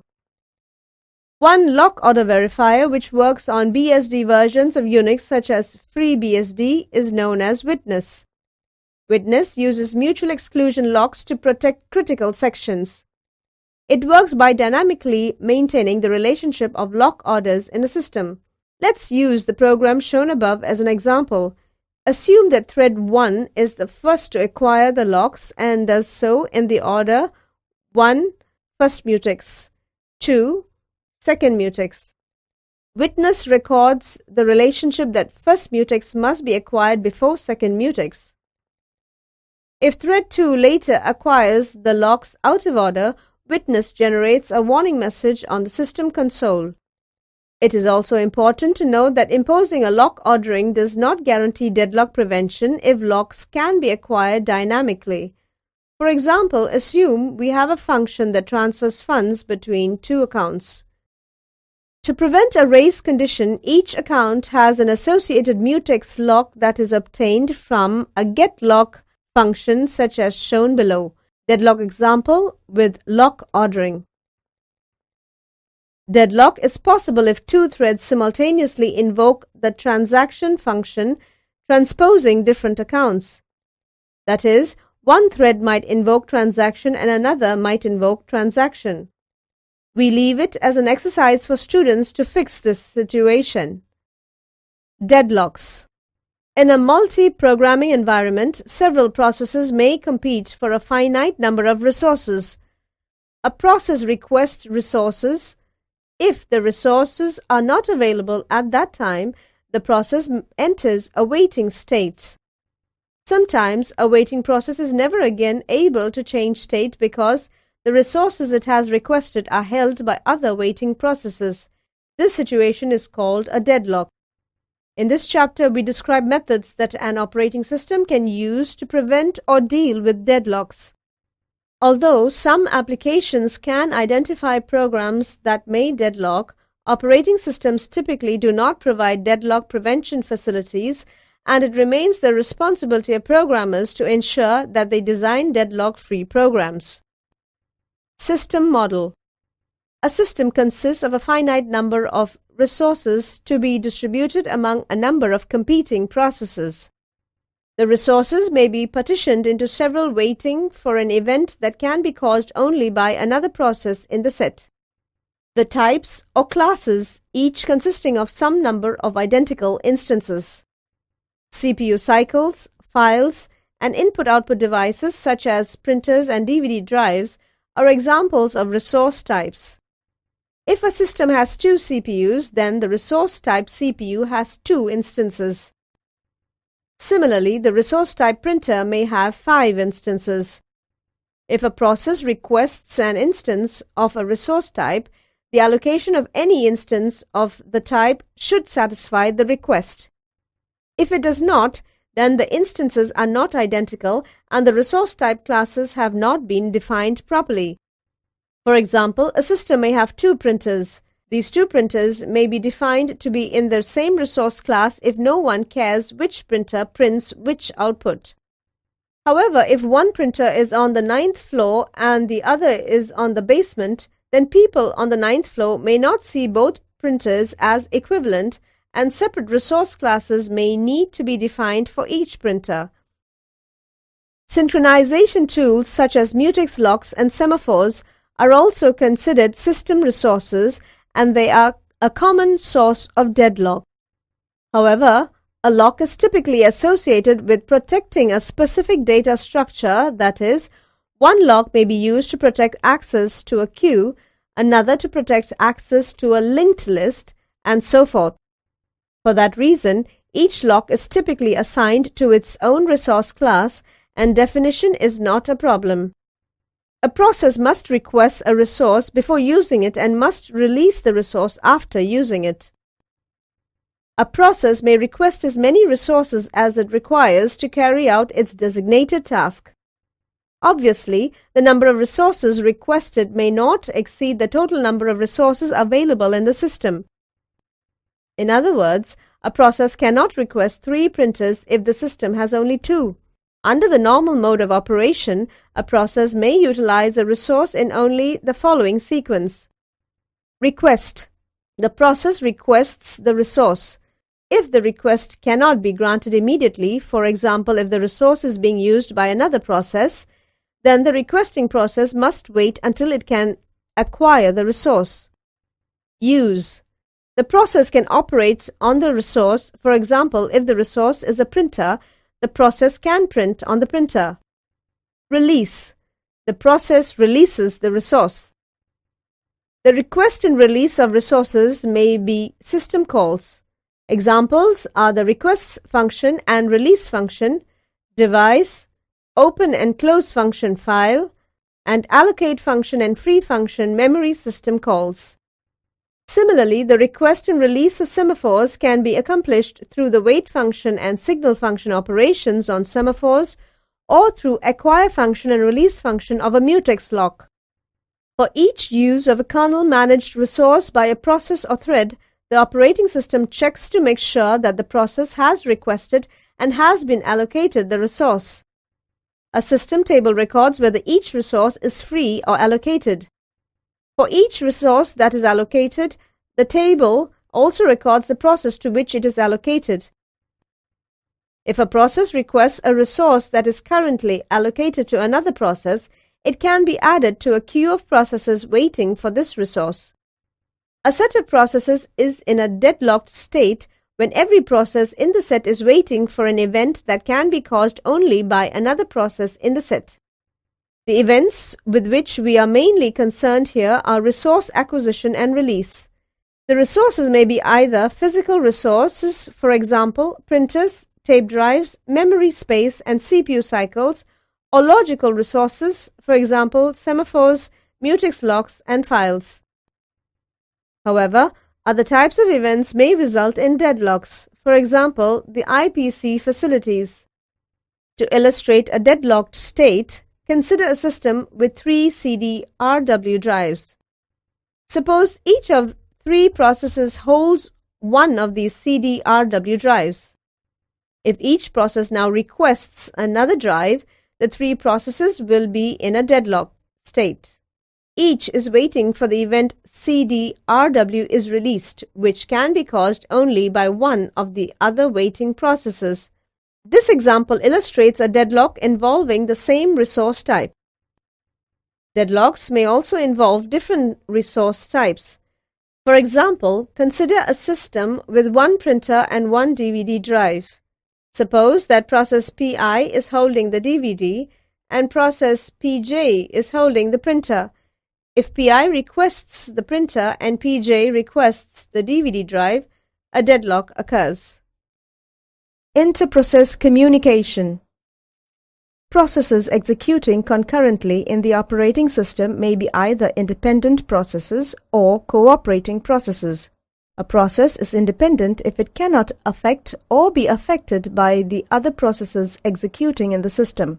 Any process that does not share data with any other process is independent. A process is cooperating if it can affect or be affected by the other processes executing in the system. Clearly, any process that shares data with the other processes is a cooperating process. There are several reasons for providing an environment that allows process cooperation. Information sharing. Since several users may be interested in the same piece of information, for instance, a shared file, we must provide an environment to allow concurrent access to such information. Computation speed-up. If we want a particular task to run faster, we must break it into subtasks, each of which will be executing in parallel with the others.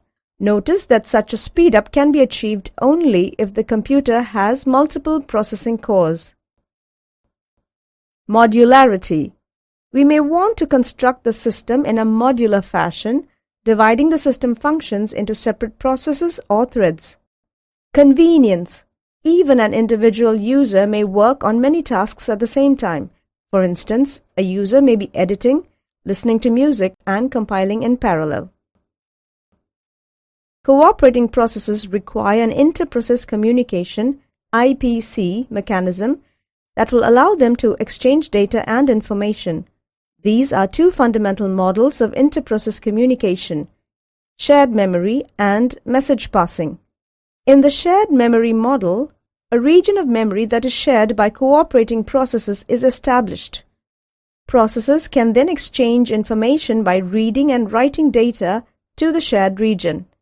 In the message passing model, communication takes place by means of messages exchanged between the cooperating processes. The two communication models: A. Message passing, B. Shared memory. Both of the models just mentioned are common in operating systems, and many systems implement both. Message passing is useful for exchanging smaller amounts of data because no conflicts need be avoided. Message passing is also easier to implement in a distributed system than shared memory. Although there are systems that provide distributed shared memory, we do not consider them in this text. Shared memory can be faster than message passing since message passing systems are typically implemented using system calls memory regions. Once shared memory is established, all accesses are treated as routine memory accesses and no assistance from the kernel is required. Recent research on systems with several processing cores indicates that message passing provides better performance than shared memory on such systems. Shared memory suffers from the cache coherency issues which arise because shared data migrate among the several caches. As the number of processing cores on systems increases, it is possible that we will see message passing as the preferred mechanism for IPC. Shared memory systems. Inter-process communication using shared memory requires communicating processes to establish a region of shared memory. Typically, a shared memory region resides in the address space of the process creating the shared memory segment. Other processes that wish to communicate using this shared memory segment must attach it to the address space.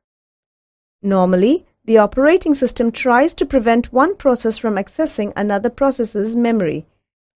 Shared memory requires that two or more processes agree to remove this restriction.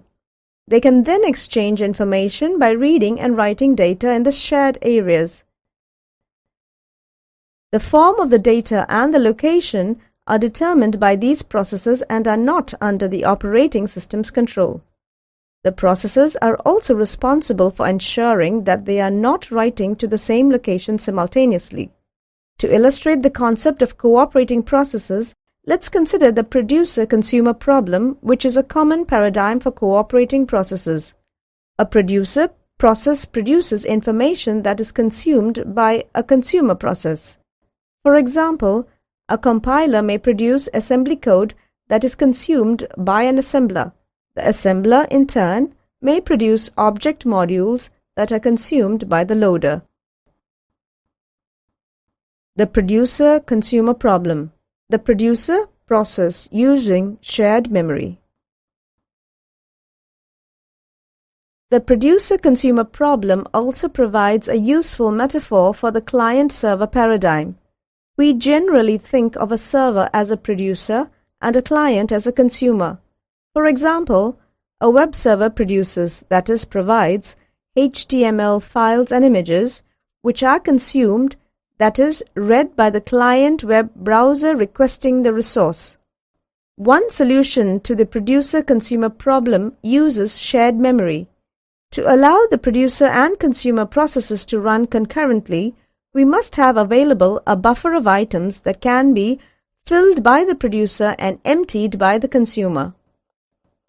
This buffer will reside in a region of memory that is shared by the producer and consumer processes. A producer can produce one item while the consumer is consuming another item. The producer and consumer must be synchronized so that the consumer does not try to consume an item that has not yet been produced. Two types of buffers can be used. The unbounded buffer places no practical limit on the size of the buffer.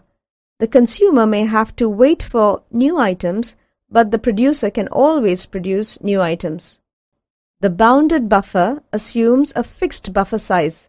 In this case, the consumer must wait if the buffer is empty and the producer must wait if the buffer is full.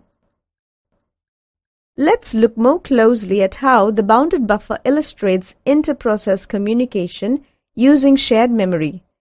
The following variables reside in a region of memory shared by the producer and consumer processes. The shared buffer is implemented as a circular array with two logical pointers, in and out.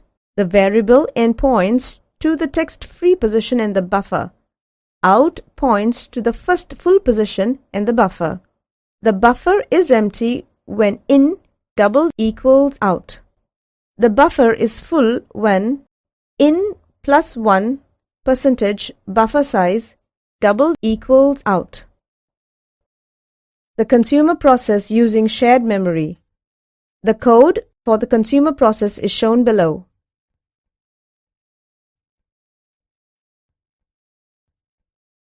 The producer process has a local variable next produced in which the new item to be produced is stored.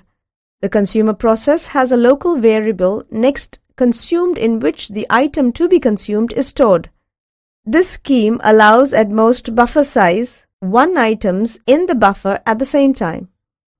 We leave it as an exercise for you to provide a solution in which buffer size items can be in the buffer at the same time.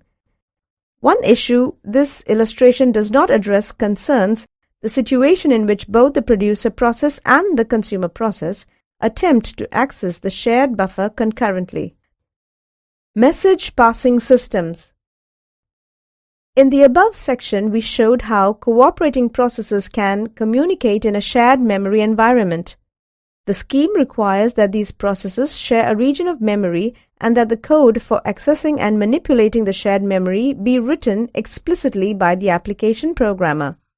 Another way to achieve the same effect is for the operating system to provide the means for cooperating processes to communicate with each other via a message passing facility. Message passing provides a mechanism to allow processes to communicate and to synchronize their actions without sharing the same address space. It is particularly useful in a distributed environment where the communicating processes may reside on different computers connected by a network. For example, an internet chat program could be designed so that chat participants communicate with one another by exchanging messages. A message passing facility provides at least two operations: send message, receive message. Messages sent by a process can be either fixed or variable in size. If only fixed-sized messages can be sent, the system-level implementation is straightforward. This restriction, however, makes the task of programming more difficult. Conversely, variable-sized messages require a more complex system-level implementation, but the programming task becomes simpler. This is a common kind of trade-off seen throughout operating system design. If process P and Q want to communicate, they must send messages to receive messages from each other. A communication link must exist between them. This link can be implemented in a variety of ways. Here are several methods for logically implementing a link and the send function, receive function operations. Direct or indirect communication, synchronous or asynchronous communication, automatic or explicit buffering. Naming. Processes that want to communicate must have a way to refer to each other. They can use either direct or indirect communication. Under direct communication, each process that wants to communicate must explicitly name the recipient or sender of the communication. In this scheme, the send function and receive function primitives are defined as send open brackets P message close brackets send a message to process P, receive open brackets Q message close brackets receive a message from process Q. A communication link in this scheme has the following properties. A link is established automatically between every pair of processes that want to communicate.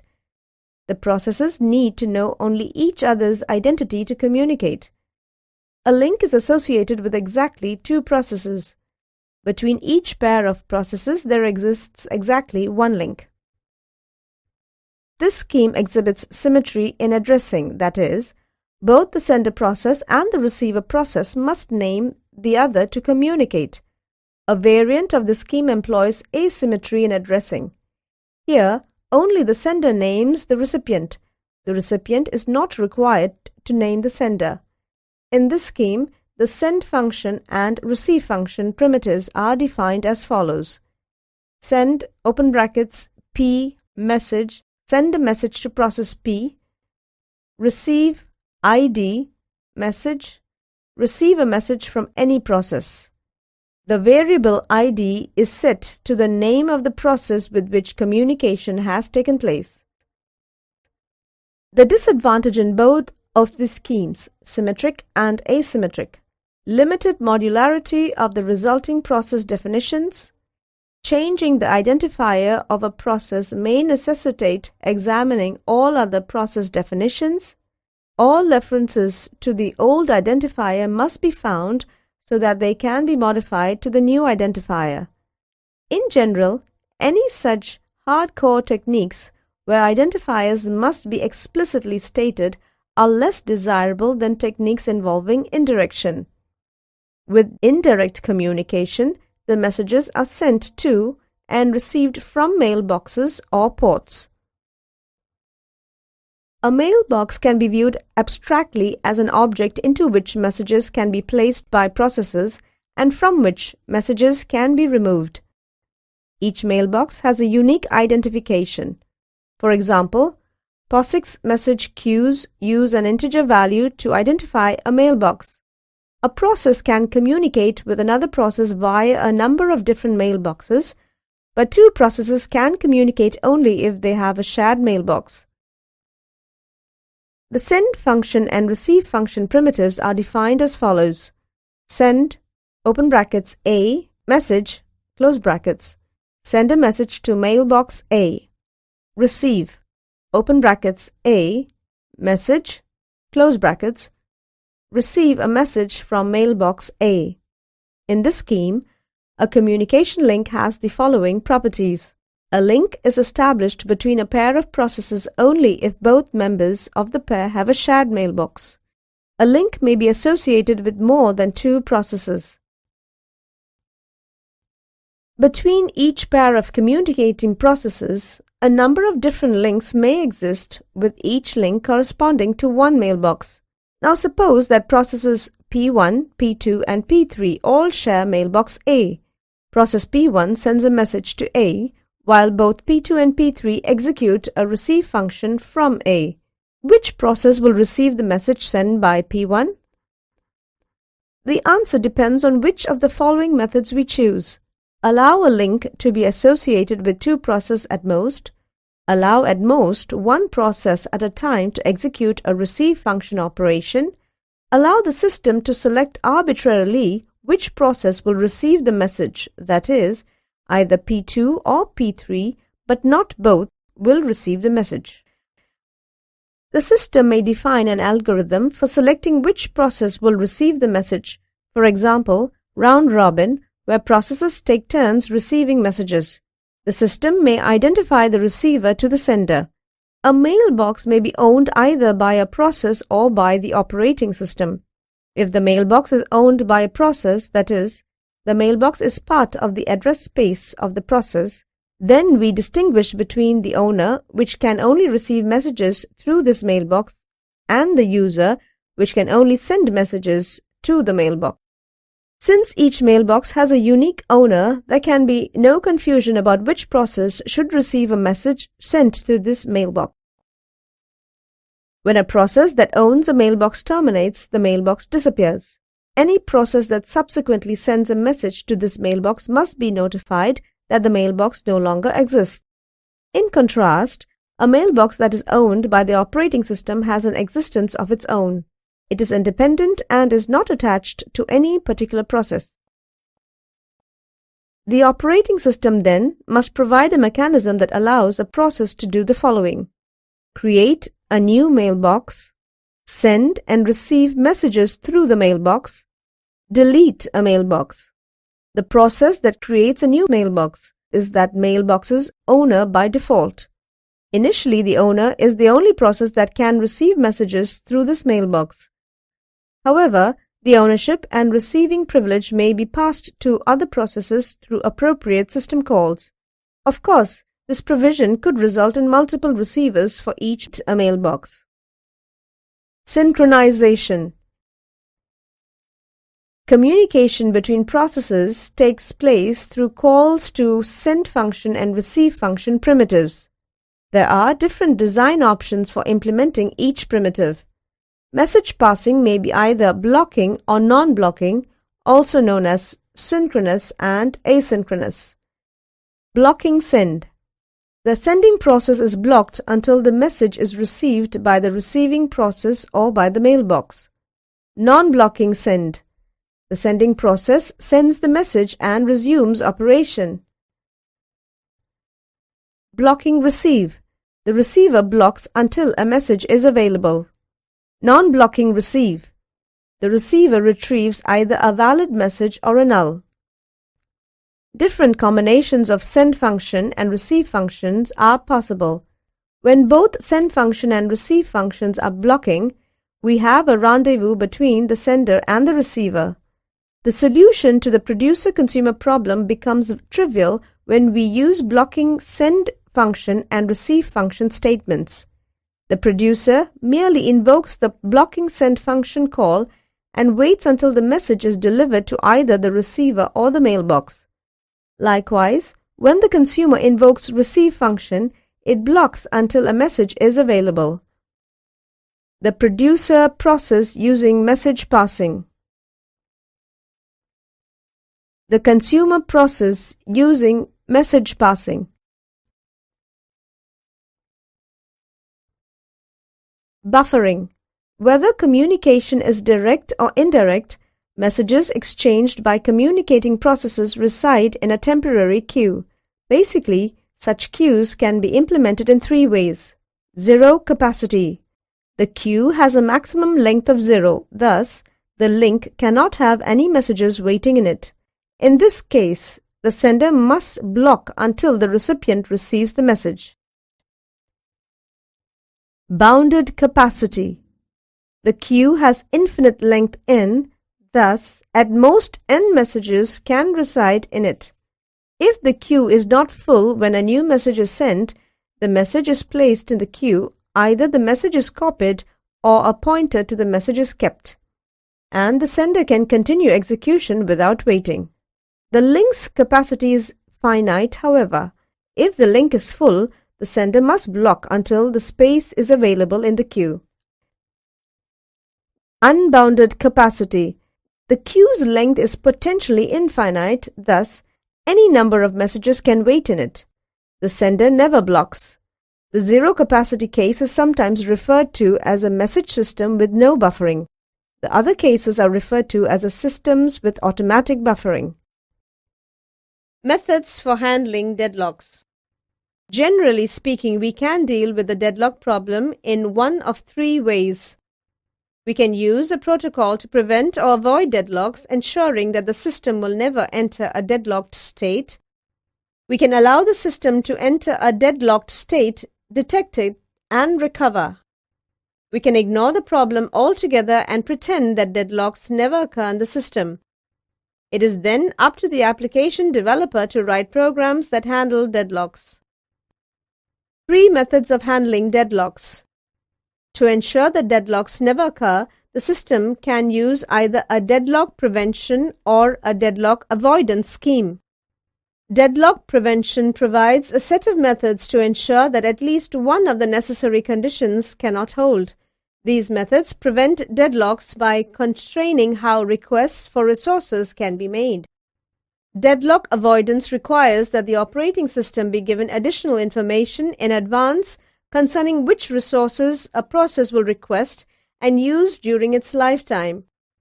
With this additional knowledge, the operating system can decide for each request whether or not the process should wait.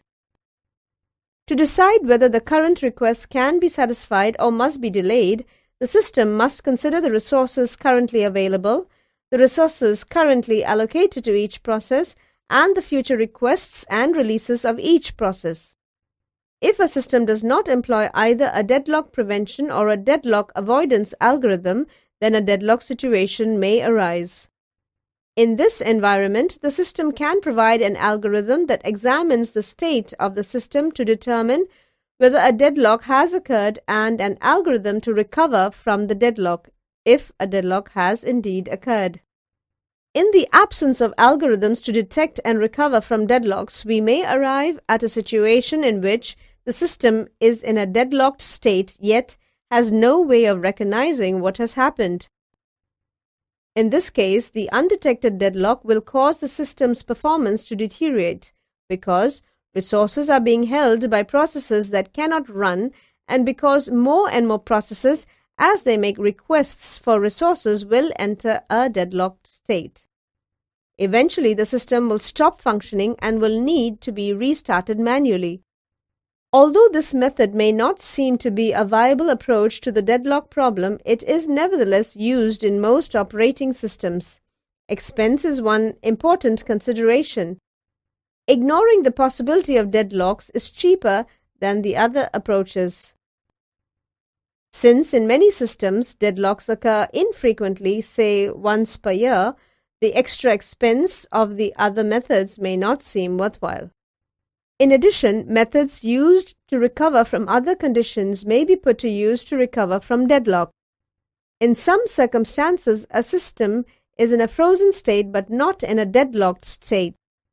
We see the situation, for example, with a real-time process running at the highest priority or any process running on a non-preemptive scheduler and never returning control to the operating system.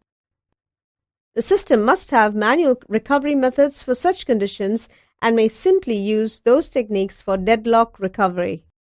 Monitors. We present a solution to the dining philosopher's problem that ensures freedom from deadlocks. Although semaphores provide a convenient and effective mechanism for process synchronization, using them incorrectly can result in timing errors that are difficult to detect, since these errors happen only if particular execution sequences take place, and these sequences do not always occur. We have seen an example of such errors in the use of counters in our solution to the producer-consumer problem. To illustrate how, we review the semaphore solution to the critical section problem. All processes share a semaphore variable mutex, which is initialized to 1. Each process must execute wait mutex function before entering the critical section and signal mutex function afterward. If this sequence is not observed, 2 processes may be in their critical sections simultaneously. Next, we examine the various difficulties that may result. Note that these difficulties will arise even if a single process is not well behaved. This situation may be caused by an honest programming error or an uncooperative programmer. Suppose that a process interchanges the order in which the wait function and signal function operations on the semaphore mutex are executed, resulting in the following execution. In this situation, Several processes may be executing in their critical sections simultaneously, violating the mutual exclusion requirement. This error may be discovered only if several processes are simultaneously active in their critical sections. Note that the situation may not always be reproducible. Suppose that a process replaces signal mutex with a wait mutex.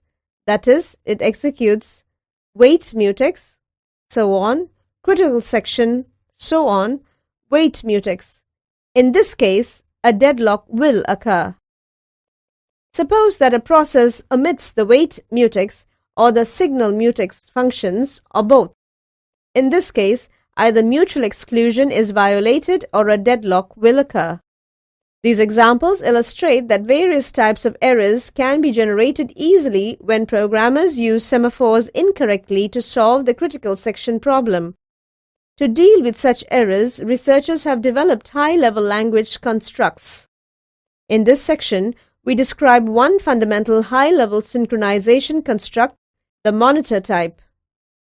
Monitors include the following: monitor usage, dining philosopher's solution using monitors, implementing a monitor using semaphores, resuming process within a monitor. Monitor usage. An abstract data type, or ADT, encapsulates data with a set of functions to operate on that data that are independent of any specific implementation of the ADT. A monitor type is an ADT that includes a set of programmer-defined operations that are provided with mutual exclusion within the monitor. The monitor type also declares the variables whose values define the state of an instance of that type, along with the bodies of functions that operate on those variables. The syntax of a monitor type is shown in figure below. The representation of a monitor type cannot be used directly by the various processes. Thus, a function defined within a monitor can access only those variables declared locally within the monitor and its formal parameters. Similarly, the local variables of a monitor can be accessed by only the local functions. The monitor construct ensures that only one process at a time is active within the monitor. Consequently, the programmer does not need to code this synchronization constraint explicitly. Figure below, schematic view of a monitor. However, the monitor construct as defined so far is not sufficiently powerful for modeling some synchronization schemes.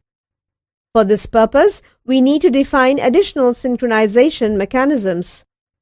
These mechanisms are provided by the condition construct. A programmer who needs to write a tailor-made synchronization scheme can define one or more variables of type condition, condition X, Y. The only operations that can be invoked on a condition variable are wait function and signal function. The operation x.wait function means that the process invoking this operation is suspended until another process invokes x.signal function. The x.signal function operation resumes exactly one suspended process. If no process is suspended, then the signal function operation has no effect. That is, the state of x is the same as if the operation had never been executed. See figure below, monitor with condition variables. Contrast this operation with the signal function operation associated with semaphores, which always affects the state of the semaphore. Now suppose that when the x.signal function operation is invoked by a process P, there exists a suspended process Q associated with the condition X. Clearly, if the suspended process Q is allowed to resume its execution, the signaling process P must wait. Otherwise, both P and Q would be active simultaneously within the monitor. Note, however, that conceptually both processes can continue with their execution. Two possibilities exist. 1. Signal and wait. P either waits until Q leaves the monitor or waits for another condition. 2. signal and continue. Q either waits until P leaves the monitor or waits for another condition. There are reasonable arguments in favor of adopting either option. On the one hand, since P was already executing in the monitor, the signal and continue method seems more reasonable. On the other hand, if we allow thread P to continue, then by the time Q is resumed, the logical condition for which Q was waiting may no longer hold. A compromise between these two choices was adopted in the language concurrent Pascal. When thread P executes the signal operation, it immediately leaves the monitor. Hence, Q is immediately resumed. Many programming languages have incorporated the idea of the monitor as described in this section, including Java and C#. Other languages such as Erlang provides some type of concurrency support using a similar mechanism. Dining Philosopher's solution using monitors. Next, we illustrate monitor concepts by presenting a deadlock-free solution to the Dining Philosopher's problem. This solution imposes the restriction that a philosopher may pick up her chopsticks only if both of them are available. To code this solution, we need to distinguish among three states in which we may find a philosopher. For this purpose, we introduce the following data structure.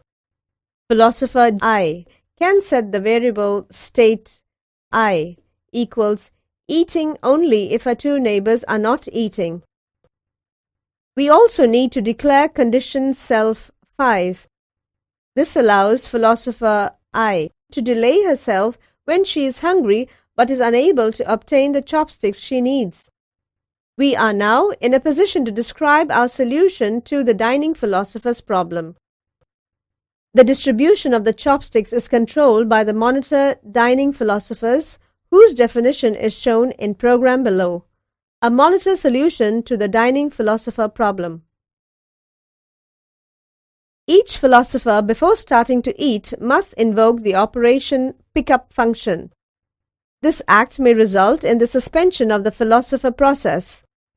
After the successful completion of the operation, the philosopher may eat.